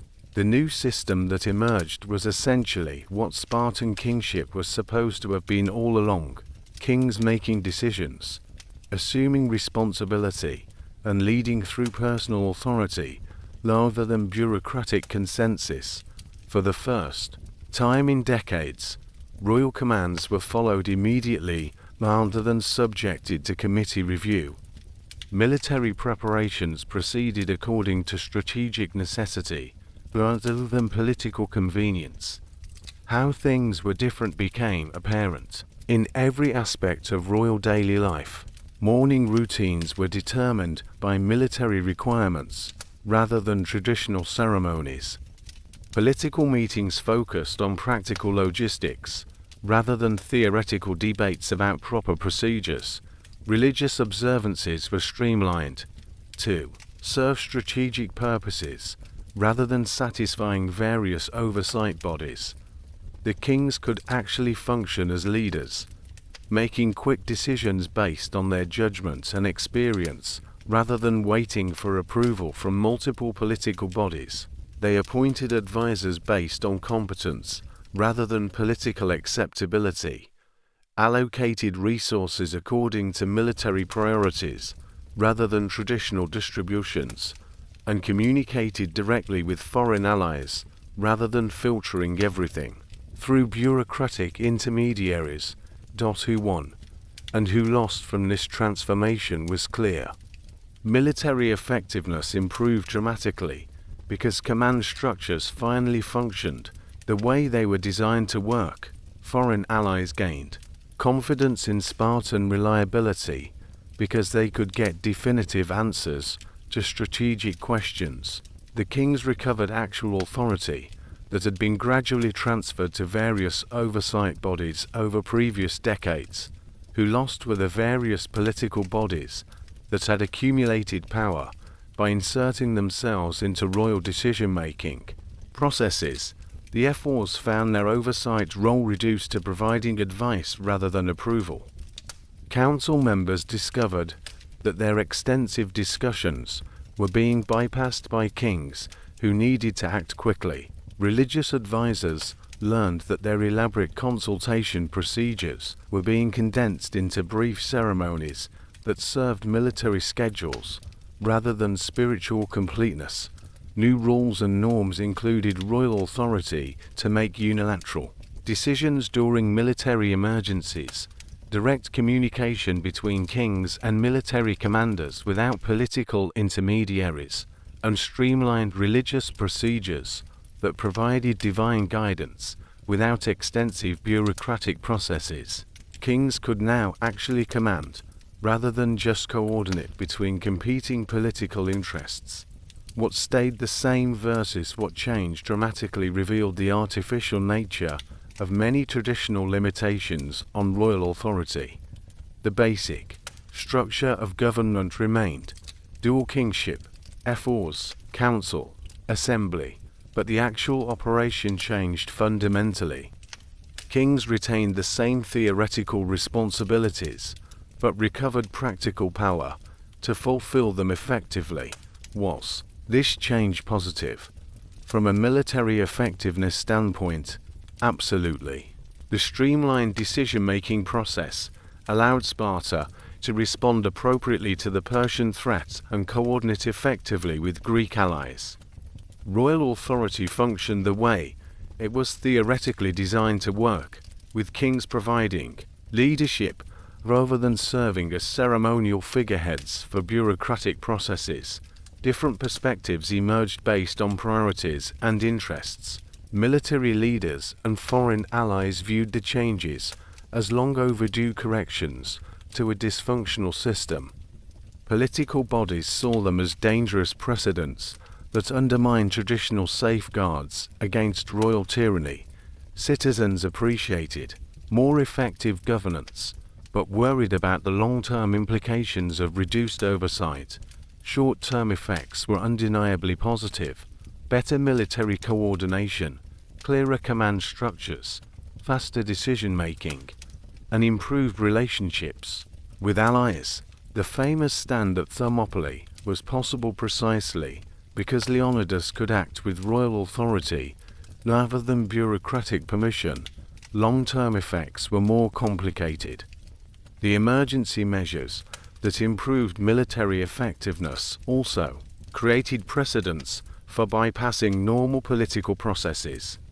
Future kings would point to the Persian War as justification for unilateral action in situations that weren't clearly military emergencies. The balance between royal authority and political oversight that had taken decades to develop was disrupted in ways that would create new problems. Unintended consequences included the realization that many traditional political procedures were unnecessary complications rather than essential safeguards. If kings could govern effectively during military crises without constant oversight, why were these elaborate systems considered necessary during peacetime? The changes revealed the artificial nature of many limitations on royal authority. Modern judgment versus contemporary views shows interesting contrasts.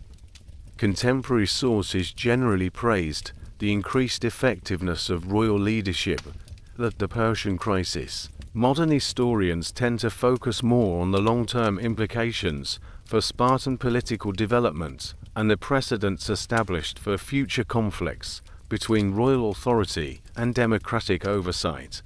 The most significant aspect of this evaluation was how quickly the benefits of streamlined governance became apparent once the bureaucratic obstacles were removed. Military coordination improved immediately, diplomatic relationships became more reliable, and internal decision-making accelerated. To match the pace of external events, the contrast was so dramatic that it raised uncomfortable questions about whether the elaborate oversight system had ever served any useful purpose. Contemporary observers from other Greek city-states were particularly struck by how much more effective Spartan leadership became once kings were allowed to actually lead. Athenian ambassadors, who had previously struggled to get clear answers from Spartan political committees, suddenly found themselves dealing with decisive royal authority that could make commitments and follow through on them. The irony wasn't lost on anyone that Sparta's most celebrated military achievement, the stand at Thermopylae, was possible precisely because King Leonidas had bypassed the bureaucratic procedures that normally would have prevented such decisive action. The 300 Spartans became legendary despite the abandonment of traditional oversight mechanisms. But because of it, religious implications of the streamlined system were particularly complex. The rapid decision-making that proved so effective militarily also meant that traditional religious consultation procedures were compressed or eliminated entirely.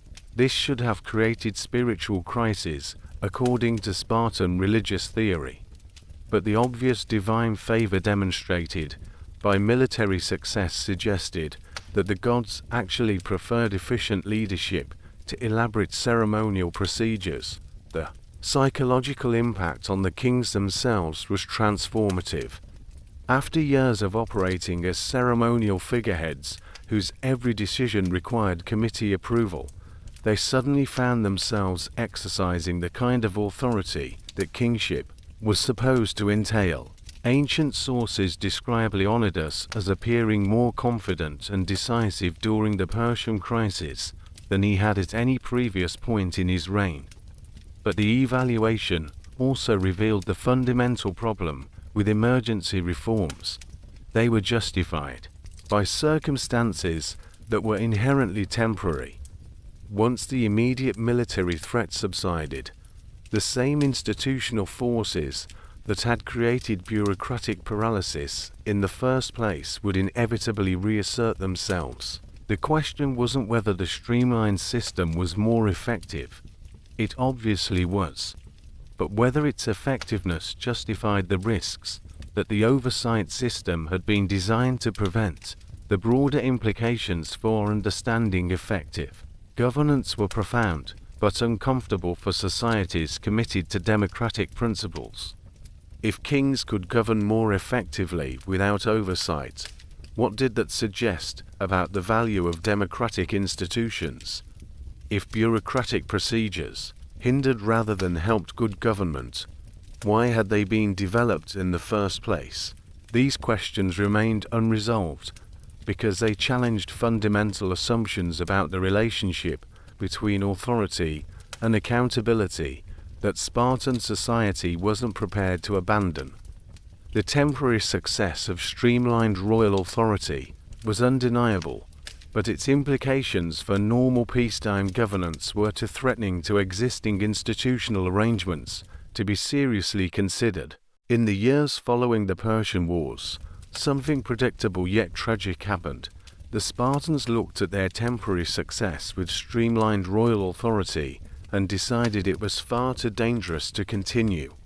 Rather than learning that effective leadership required actual power, they concluded that the emergency measures had been necessary evils that should be abandoned as quickly as possible.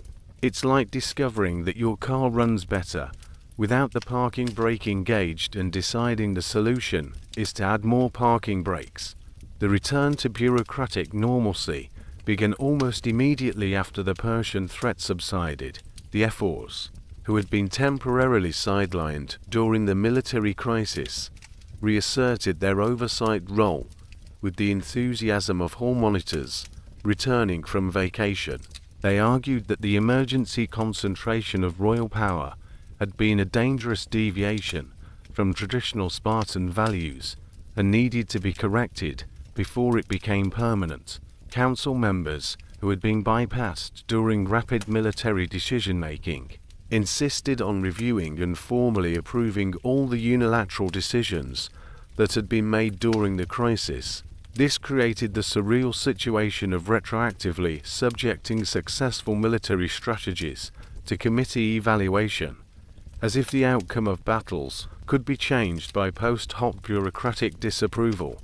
Religious advisors demanded that all the streamlined ceremonies conducted during the emergency period be repeated with proper traditional procedures to ensure that divine approval had been obtained correctly. They seemed genuinely concerned that the gods might be offended by the efficiency with which religious duties had been handled during the military crisis. New challenges emerged precisely because the temporary effectiveness of royal authority had demonstrated what Spartan governance could accomplish when it actually functioned. Citizens had experienced better leadership and faster decision-making, which made the return to bureaucratic paralysis more obviously frustrating. Foreign allies who had developed working relationships with kings during the crisis found themselves once again dealing with committee responses to strategic questions. The evolution of the situation, a fundamental contradiction in Spartan political thinking. They wanted effective leadership, but were terrified of allowing anyone to exercise enough authority to provide it. The Persian War had proven that their system could work, but only by temporarily abandoning the features they considered most essential to preventing tyranny. The post-war period introduced new institutional players who were determined to ensure that the temporary efficiency of royal authority would never again threaten traditional bureaucratic complexity. Chief among these were the reformed ephors, who returned from their wartime irrelevance with expanded oversight powers and a burning desire to micromanage every aspect of royal behavior. The new ephors differed from their predecessors in their systematic approach to limiting royal independence.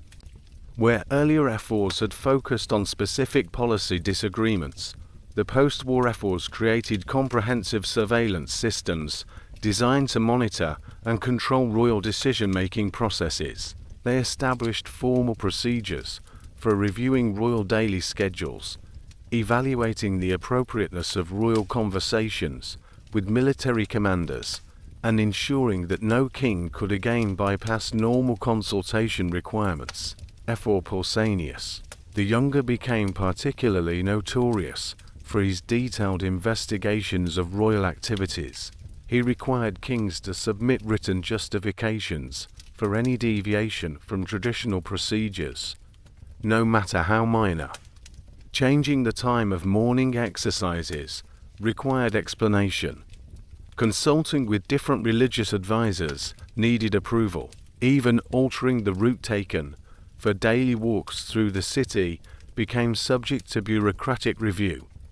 New council members elected in the aftermath of the war brought a specific mandate to prevent future concentration of royal power.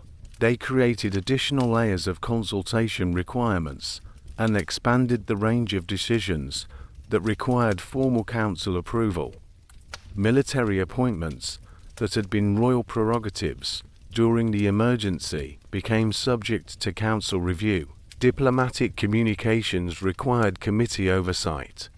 Even routine religious ceremonies needed advance approval to ensure they weren't being used to build inappropriate royal authority. Their contributions to the system included innovations in bureaucratic obstruction that would have impressed modern government agencies.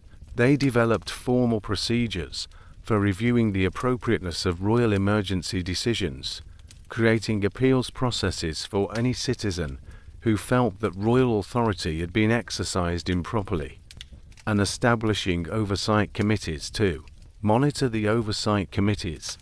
Their roles in the new system were essentially to ensure that royal effectiveness remained safely contained within acceptable bureaucratic limits. They served as institutional guardians whose primary function was preventing the kind of decisive leadership that had been so effective during the Persian crisis. The specific stories about these new elements revealed the absurd extremes to which bureaucratic oversight could be taken.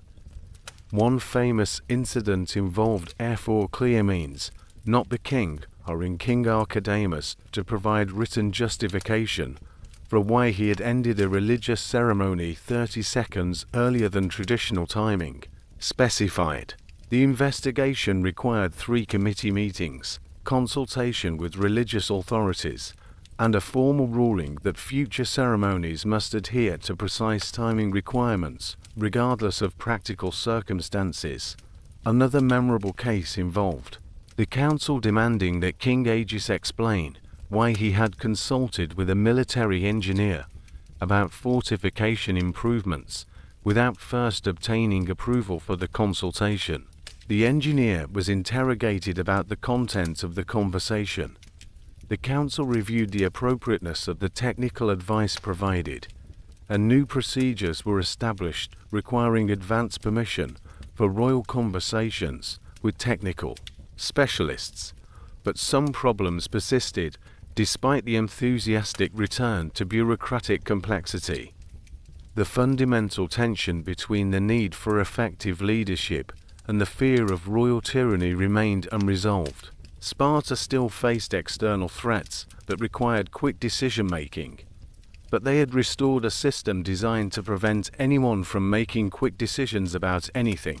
What didn't get resolved was the basic question of whether royal authority should be functional or ceremonial.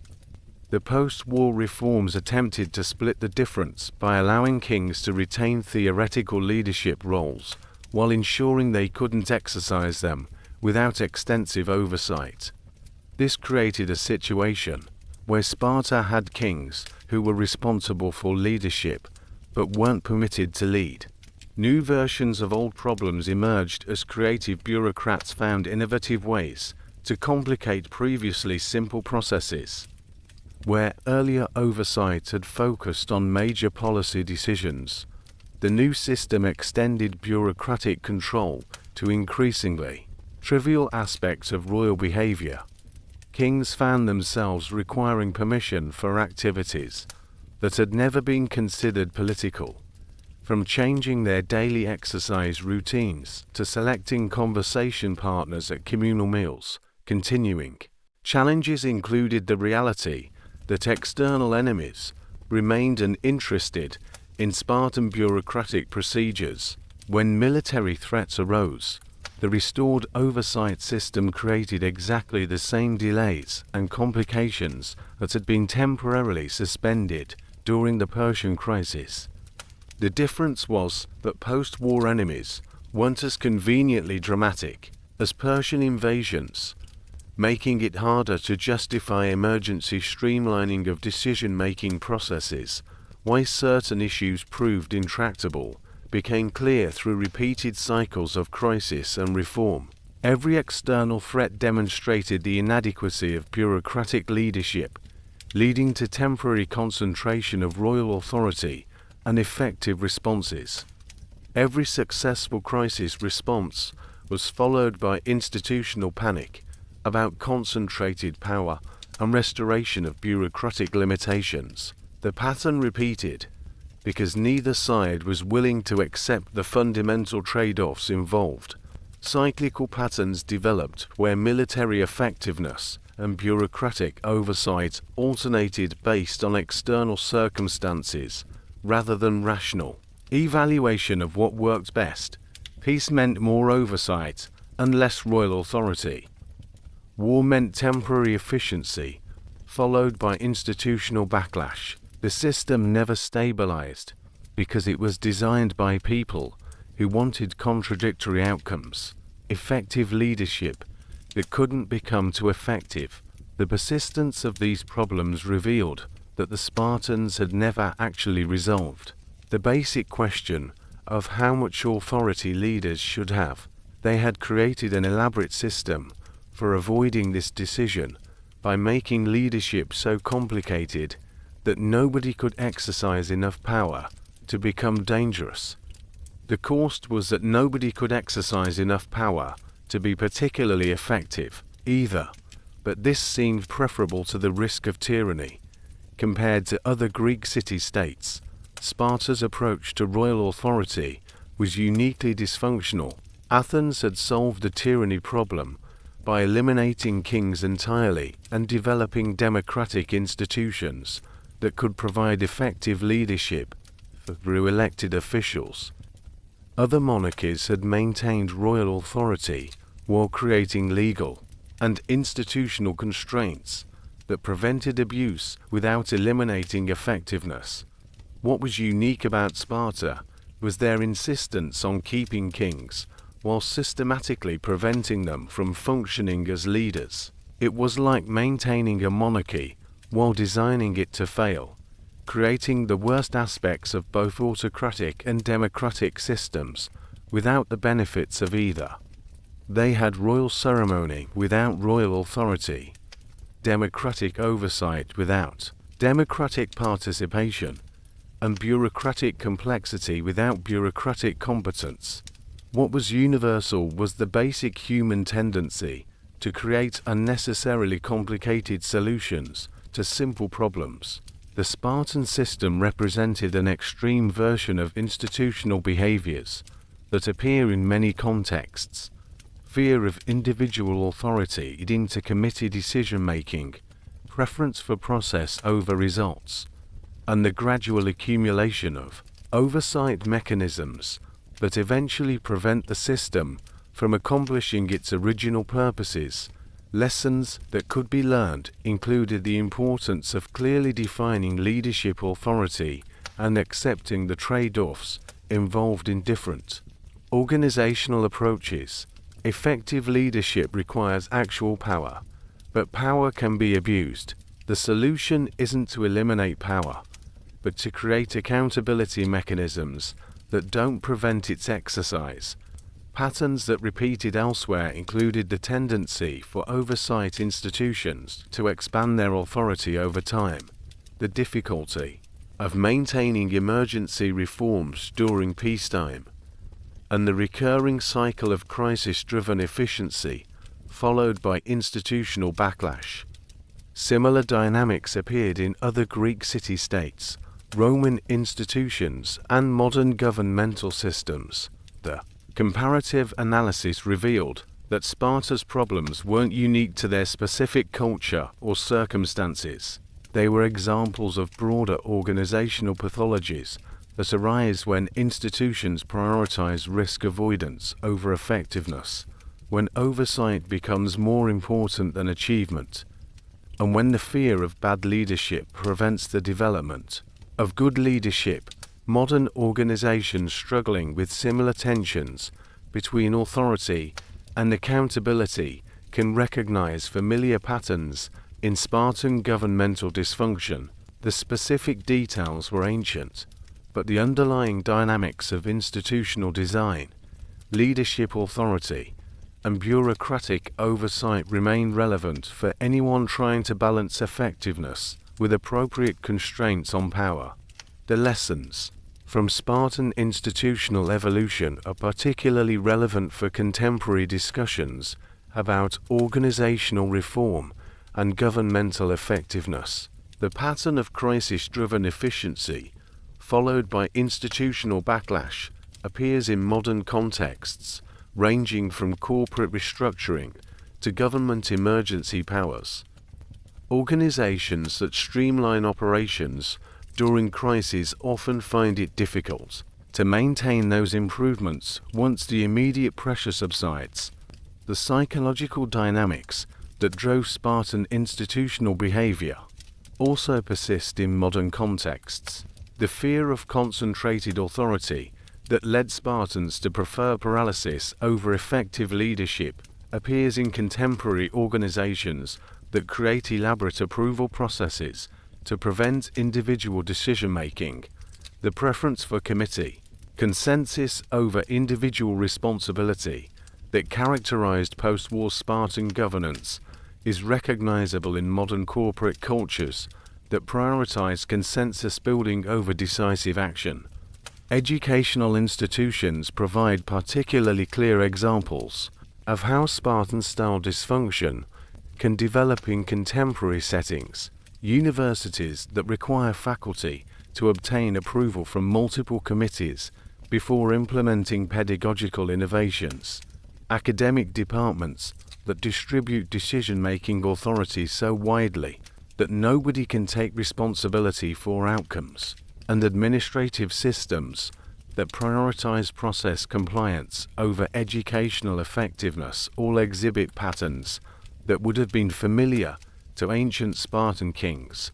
Government agencies often develop similar pathologies, creating oversight mechanisms that become more important than the activities they're supposed to oversee. Regulatory bodies that focus more on proper procedure compliance than actual risk reduction.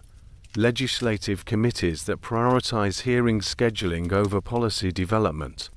And executive departments that require interagency coordination for routine decisions all reflect the same institutional tendencies that made Spartan governance dysfunctional. The technology sector, despite its reputation for innovation and efficiency, frequently recreates ancient bureaucratic problems with modern tools. Software development teams that require approval from multiple stakeholders before implementing simple features. Product development processes that prioritize stakeholder consensus over user needs.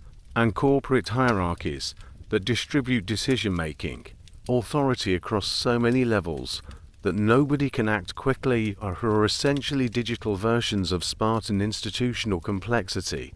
International relations provide another arena where Spartan patterns appear in contemporary contexts. Diplomatic processes that require consensus among multiple allied nations before responding to crises. International organizations that prioritize procedural correctness over effective action. And multilateral institutions that distribute authority so widely that decisive responses become impossible or exhibit the same structural problems that plague Spartan foreign policy. The most important modern lesson from Spartan institutional evolution is that organizational complexity often develops gradually through well-intentioned reforms that individually seem reasonable but collectively create dysfunction. Each additional oversight mechanism, each new consultation requirement, and each expanded approval process may be justified by specific problems or concerns, but their cumulative effect can be paralysis rather than improved governance. Understanding this pattern is crucial for modern leaders trying to balance accountability with effectiveness. The Spartan experience demonstrates that institutional safeguards can become institutional obstacles if they're not carefully designed and regularly evaluated for their actual impact on organizational performance rather than their theoretical contribution to proper governance. By the 4th century BC, signs pointed to the inevitable collapse of the elaborate bureaucratic system that had made Spartan kingship such an exhausting exercise in performance art. The warning signs were everywhere, though characteristically, the Spartans spent more time debating whether these were actually warning signs than addressing the underlying problems they indicated.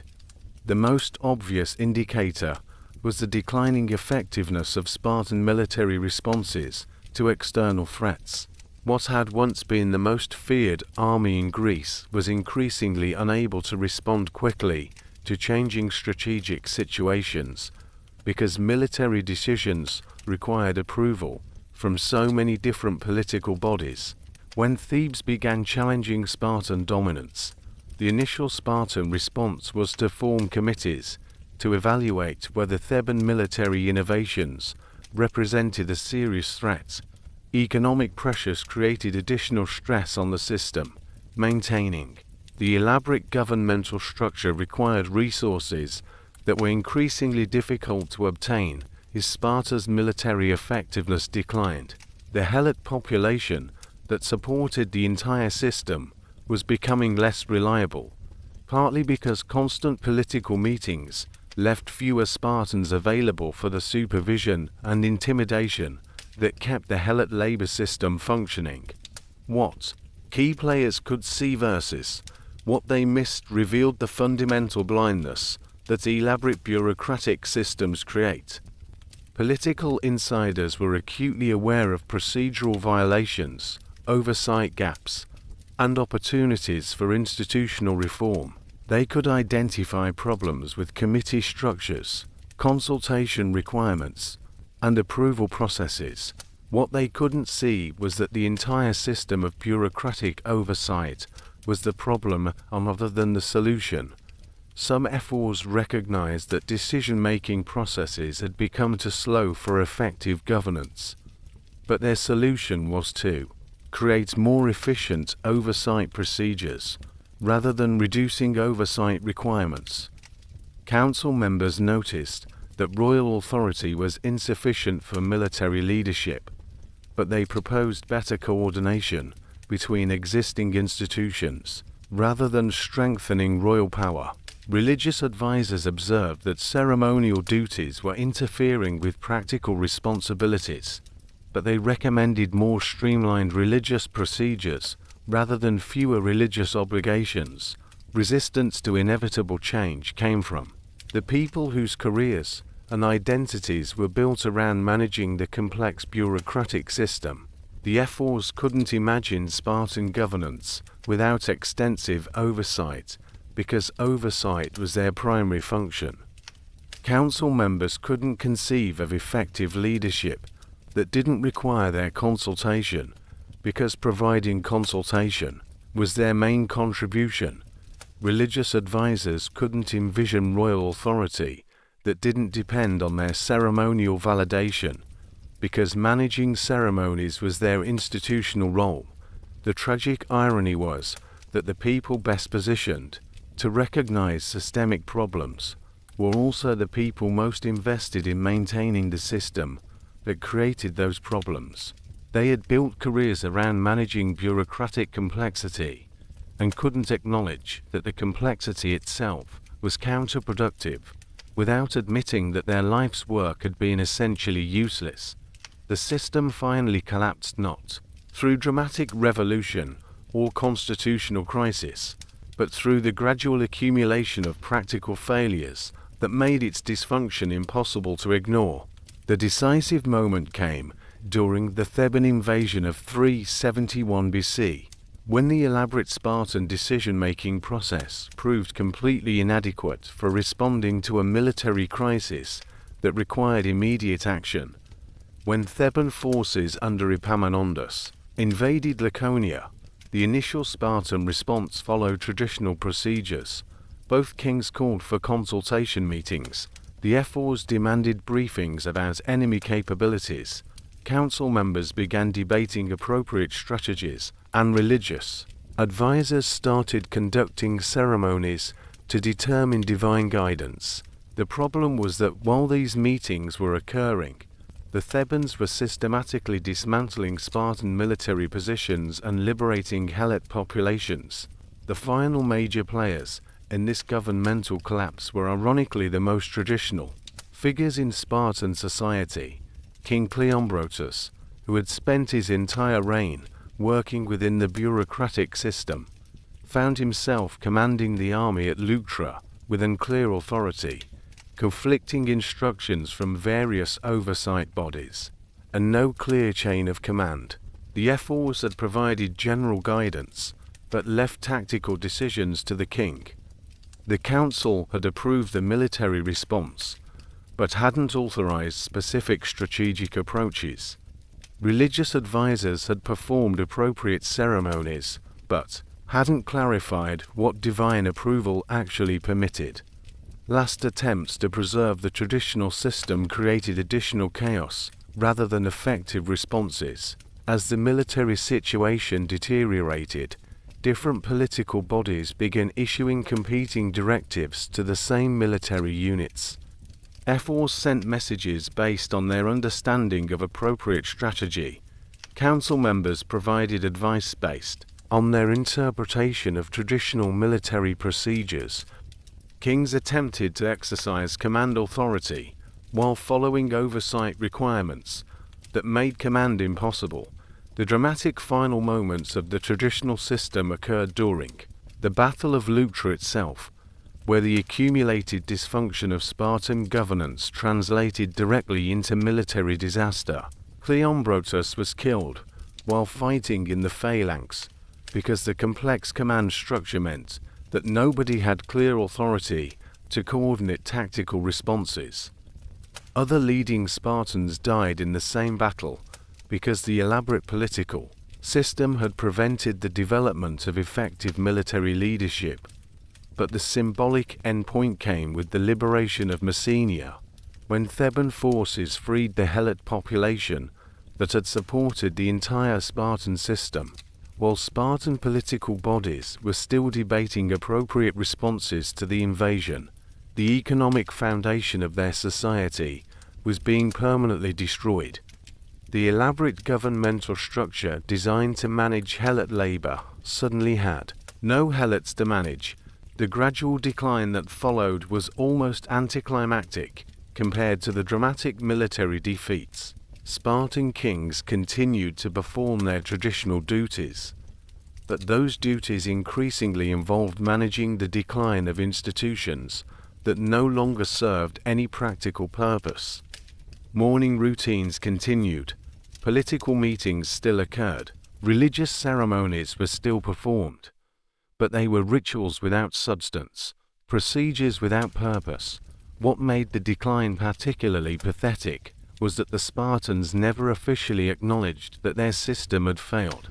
They continued to follow traditional procedures for making decisions that no longer mattered, consulting with oversight bodies that had no power to implement their recommendations, and performing ceremonies that were supposed to maintain divine favor for a society that was clearly abandoned by whatever gods had once supported it.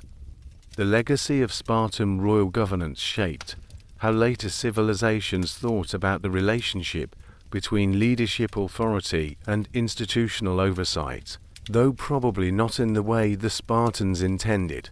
Rather than serving as a model of balanced government, Sparta became a cautionary tale about the dangers of creating systems so focused on preventing bad leadership that they prevent any leadership.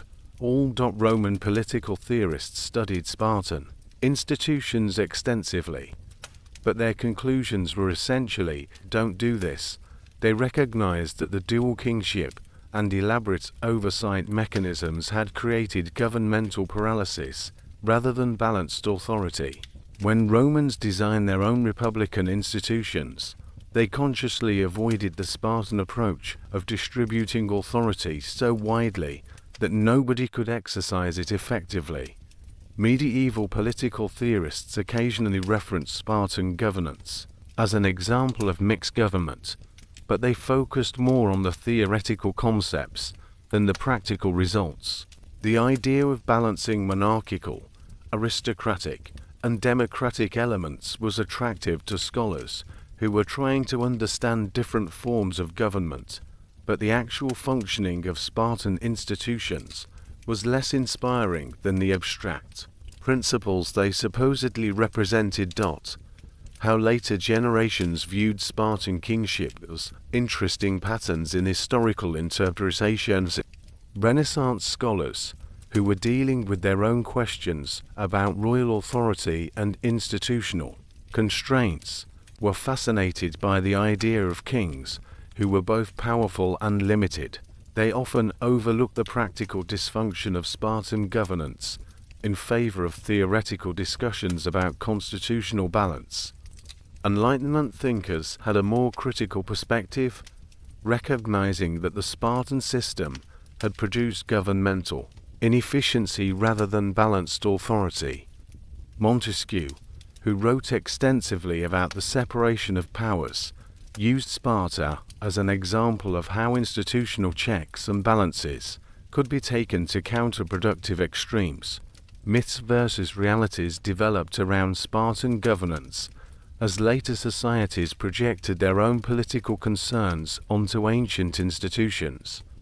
The idea that Sparta had achieved perfect constitutional balance was more appealing than the reality that they had created a system too complex to function effectively. Popular culture representations of Spartan kings often emphasize their military leadership while ignoring the bureaucratic constraints that made such leadership nearly impossible. Why Spartan governance remained important in political thought had less to do with its practical success than with the fundamental questions it raised about leadership, authority, and institutional design. Even though the Spartan approach had failed, the problems it attempted to solve, preventing tyranny while maintaining effective governance, remained relevant for later societies trying to design their own political systems. The continuing influence appeared in debates about constitutional design, where Spartan institutions served as examples of what could go wrong when institutional complexity became more important than governmental effectiveness. Political theorists who wanted to argue against excessive checks and balances could point to Sparta as evidence that too much oversight could be as dangerous as too little. Today, we can see echoes of Spartan governmental dysfunction in any organization that has become more focused on internal procedures than external results. Modern corporate bureaucracies that require multiple approvals for simple decisions, government agencies that prioritize compliance over effectiveness, and academic institutions that spend more time on committee meetings than on education all exhibit the same fundamental problems that plagued Spartan kingship. The specific parallels are almost eerily familiar to anyone who has worked in large organizations. The Spartan ephors, who monitored royal daily schedules, are recognizable as modern middle managers who track employee productivity through surveillance software while contributing nothing to actual productivity. The council members who demanded consultation on every decision then book contemporary oversight committees that review proposals without understanding their practical implications. What hasn't changed about human nature is the tendency to respond to leadership problems by creating more oversight rather than better leadership.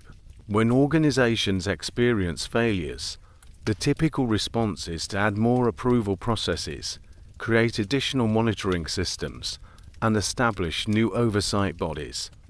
The idea that the existing oversight structure might be causing problems rather than solving them is usually considered only after multiple cycles of reform have made the situation progressively worse. Similar patterns appear in different contexts across modern institutions.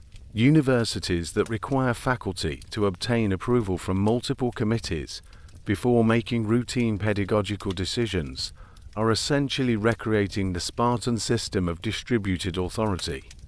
Government agencies that need coordination between different departments, oversight from multiple offices, and approval from various authorities before responding to urgent problems are following the same dysfunctional model that made Spartan governance so ineffective. The technology industry provides particularly clear examples of how modern organizations can recreate ancient dysfunction with contemporary tools. Software development teams that require approval from product managers, security reviews, legal consultations, and executive sign-off before implementing simple features are essentially building digital versions of Spartan bureaucratic paralysis. The tools are modern, but the underlying organizational pathology is identical. Lessons for contemporary issues include the recognition that institutional design involves unavoidable trade-offs between authority and accountability. Effective leadership requires real power, but power can be abused. The solution isn't to eliminate power through elaborate oversight systems, but to create accountability mechanisms that don't prevent its exercise. Modern organizations that try to solve leadership problems through additional oversight are likely to create Spartan-style paralysis rather than improved governance.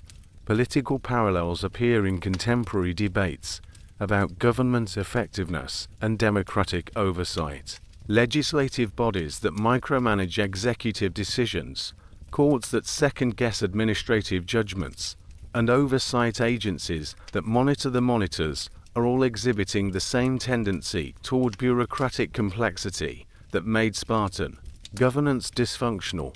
The challenge is maintaining democratic accountability without creating governmental paralysis.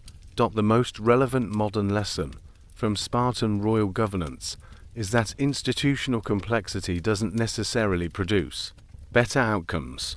Organizations often create elaborate procedures because they seem more sophisticated and democratic than simple authority structures, but complexity for its own sake can become counterproductive. The Spartans convinced themselves that their complicated system was superior to simpler forms of government, but they were essentially choosing process over results. Even now, Spartan governance influences how we think about leadership and institutional design, though often as an example of what to avoid rather than what to emulate. Business schools teach case studies about organizational dysfunction that follow patterns remarkably similar to Spartan bureaucratic paralysis. Public administration programs use Spartan institutions as examples of how democratic oversight can become counterproductive if taken to extremes. Academic study of political science continues to reference Spartan governance in discussions about constitutional design and the separation of powers, while scholars no longer consider Sparta a model of balanced government. The questions raised by Spartan institutions remain relevant for understanding how to balance authority and accountability in complex organizations. Popular culture representations of Spartan kings typically ignore the bureaucratic reality in favor of dramatic portrayals of warrior leadership, but this creates its own form of influence. The gap between popular images of decisive Spartan leadership and the historical reality of bureaucratic constraints provides useful contrasts for understanding how leadership actually functioned in ancient societies. Political discourse occasionally references Spartan institutions in debates about government effectiveness and democratic oversight. Politicians arguing against excessive regulation or bureaucratic complexity sometimes point to Sparta as an example of how institutional safeguards can become institutional obstacles. The specific details may be historically inaccurate, but the underlying concerns about balancing authority and accountability remain relevant. Social movements interested in organizational reform often study historical examples of institutional dysfunction to understand patterns that persist across different societies and time periods. Spartan governance provides clear examples of how well-intentioned oversight mechanisms can become self-defeating as they prioritize process over results. Why people still care about these ancient governmental experiments is that the fundamental tension between leadership and accountability hasn't been resolved by modern institutional design. We're still trying to figure out how to maintain effective authority while preventing its abuse, and historical examples like Sparta provide valuable lessons about approaches that don't work. The persistence of these concerns across different societies and time periods suggests that the problems Sparta attempted to solve through elaborate institutional design are genuinely difficult rather than easily resolved through better procedures or more sophisticated oversight mechanisms.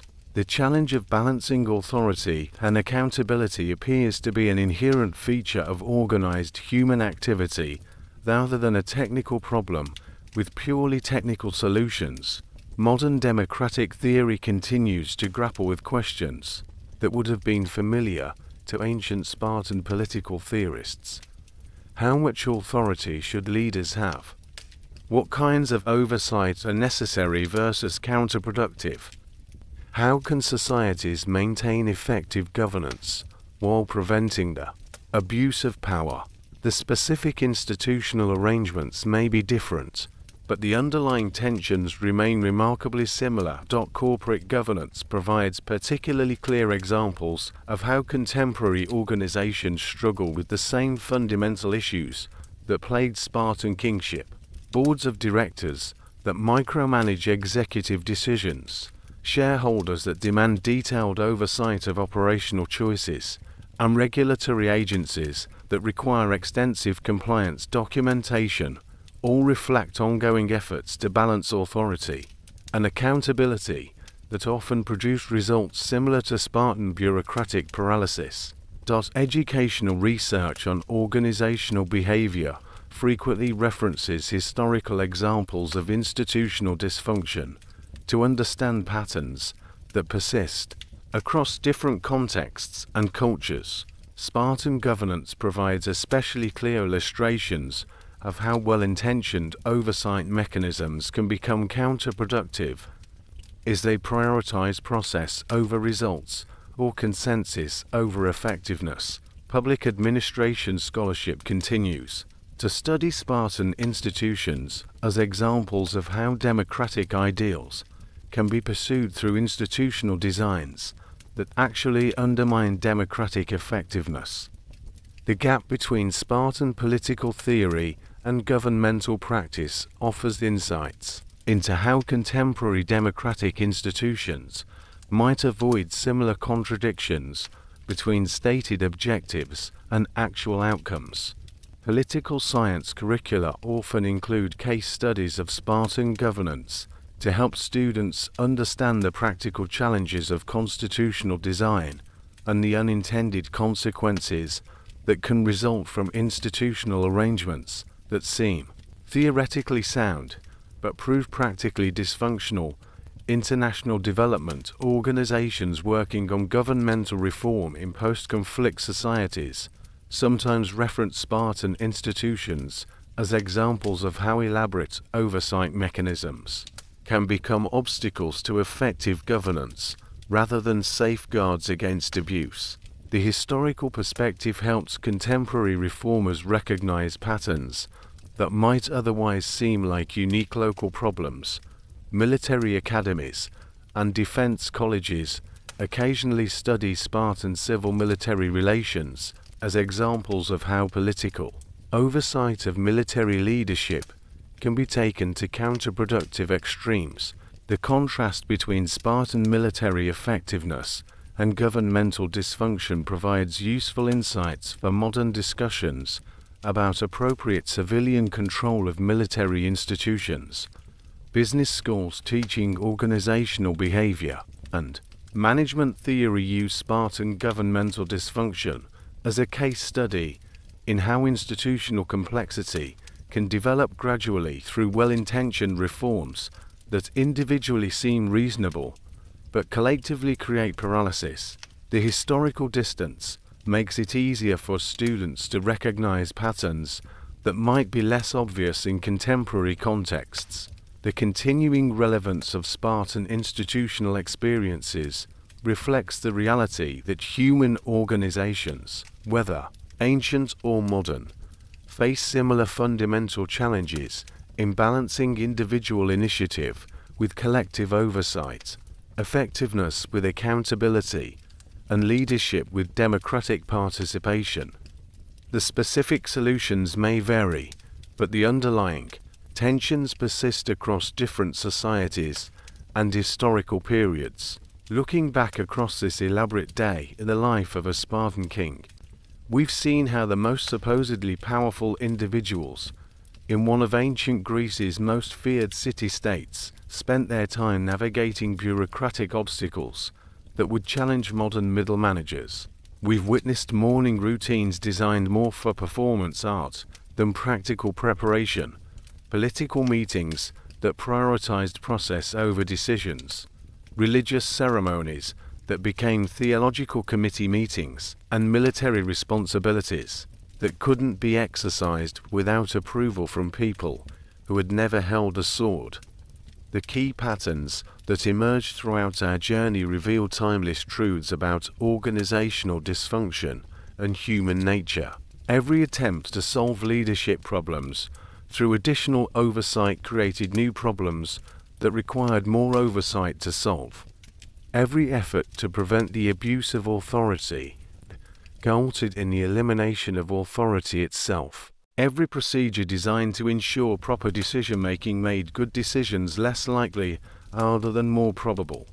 Most surprising was perhaps the discovery that the legendary Spartan efficiency was largely mythical, at least when it came to governance. The same society that produced the disciplined warriors of Thermopylae also created a political system so dysfunctional that basic administrative decisions required extensive committee consultations.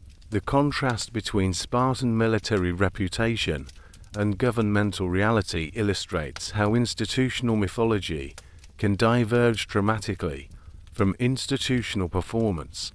The most important takeaways center around the recognition that effective leadership and elaborate oversight are often mutually exclusive.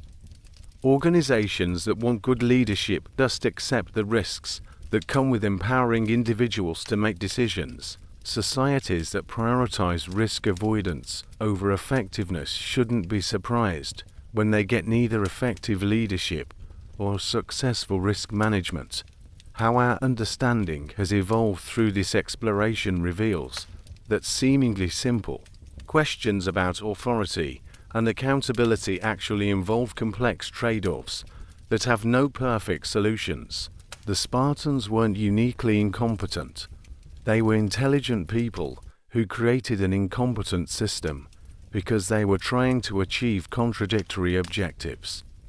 Their failure wasn't personal, but institutional, which makes it both more understandable and more relevant for contemporary situations. The journey has shown us that institutional design is ultimately about choosing which problems you're willing to accept, rather than eliminating problems entirely.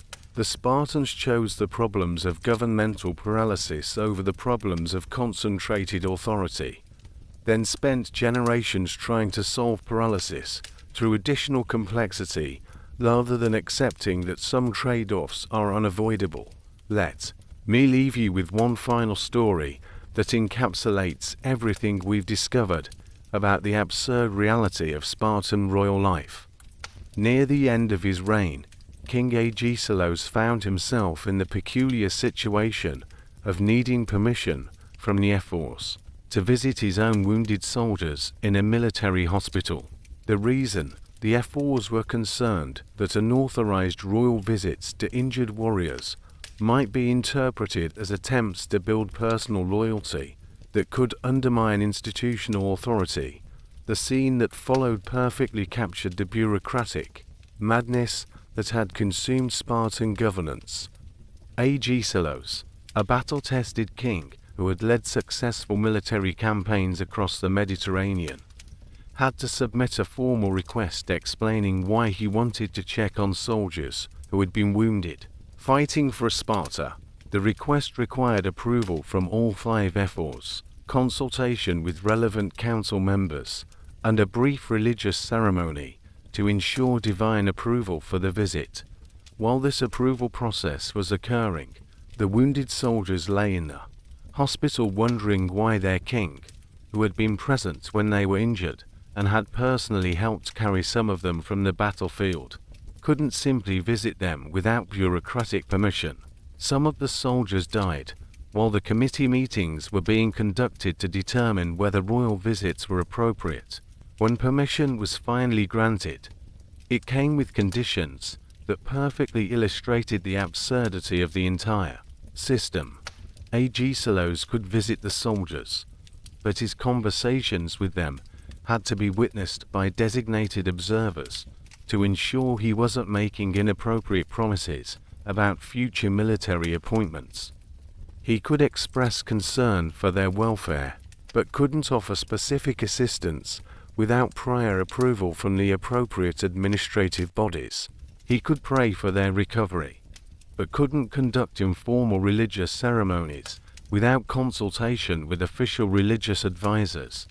The visit itself became a carefully choreographed performance where a king demonstrated concern for his soldiers while following a script approved by people who had never been in combat. The wounded warriors, who had expected a simple expression of royal appreciation for their service, instead witnessed an elaborate bureaucratic procedure that transformed genuine leadership into governmental theatre. What this story reveals about the broader themes is that the Spartan system had reached a point where human relationships became subordinated to institutional procedures.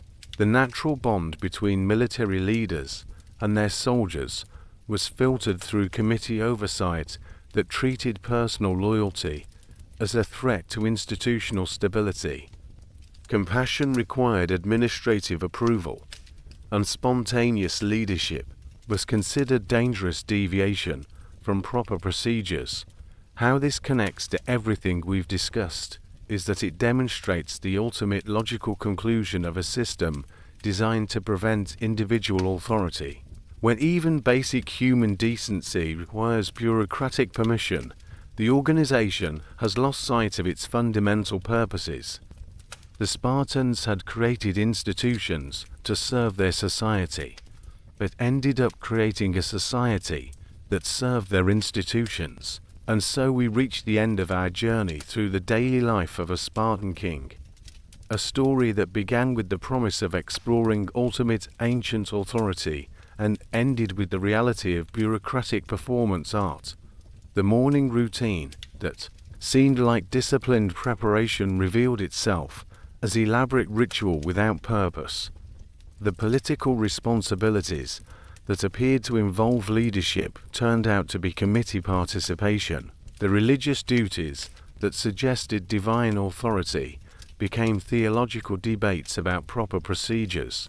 Perhaps the most fitting conclusion is that the Spartan kings themselves would probably have appreciated the irony of their situation, had they been allowed enough independent thought to recognize it. They were, after all, products of a society that valued dry wit and understated humor, qualities that would have served them well navigating the daily absurdities of their bureaucratically constrained royal lives.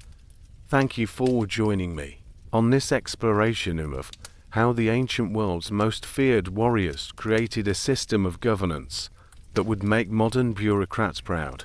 Sometimes the most instructive journeys are the ones that show us exactly what not to do.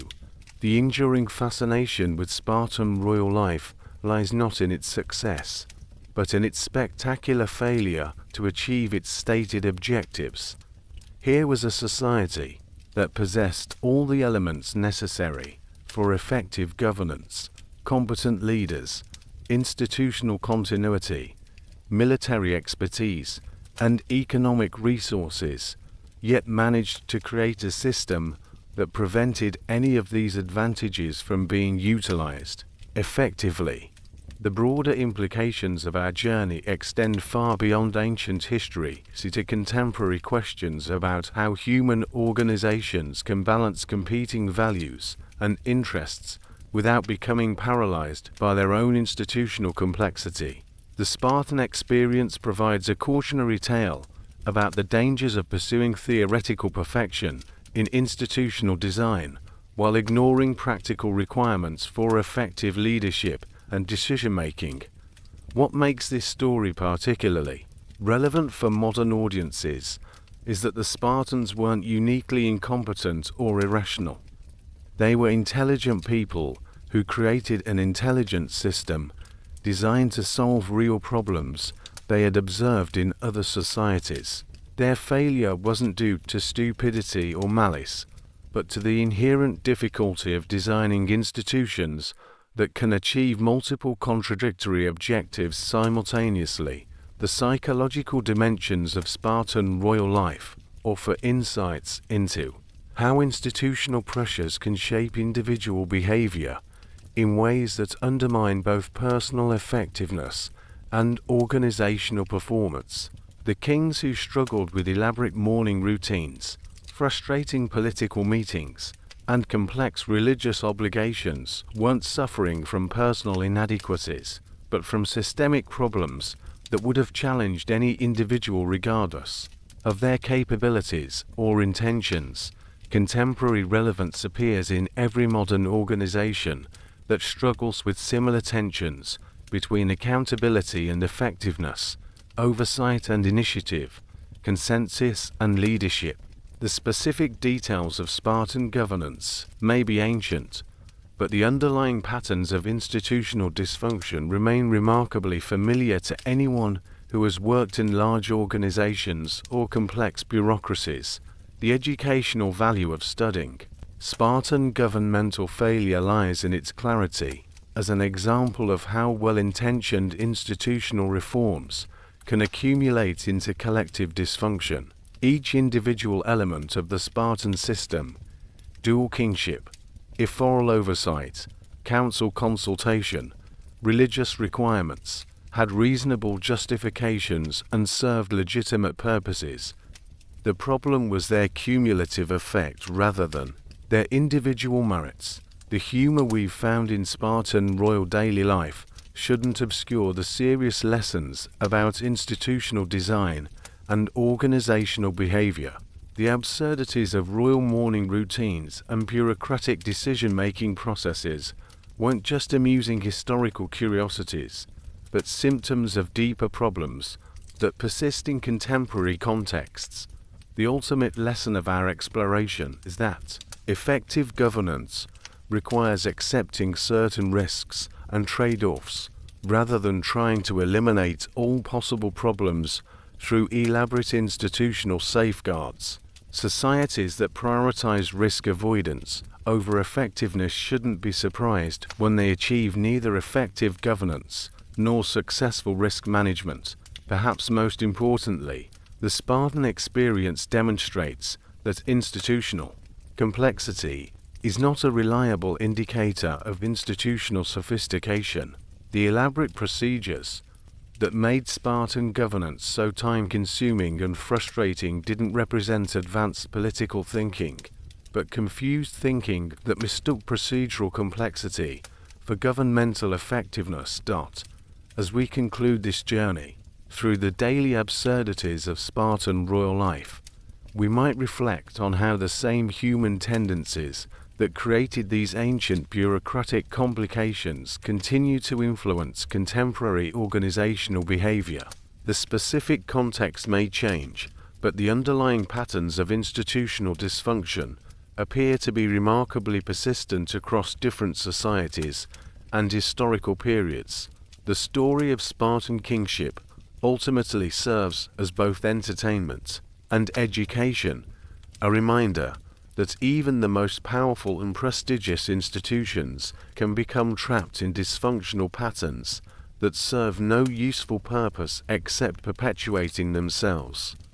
Sometimes the most valuable historical lessons come from studying failure rather than success, and the Spartans provided us with a masterclass in how not to design effective governmental institutions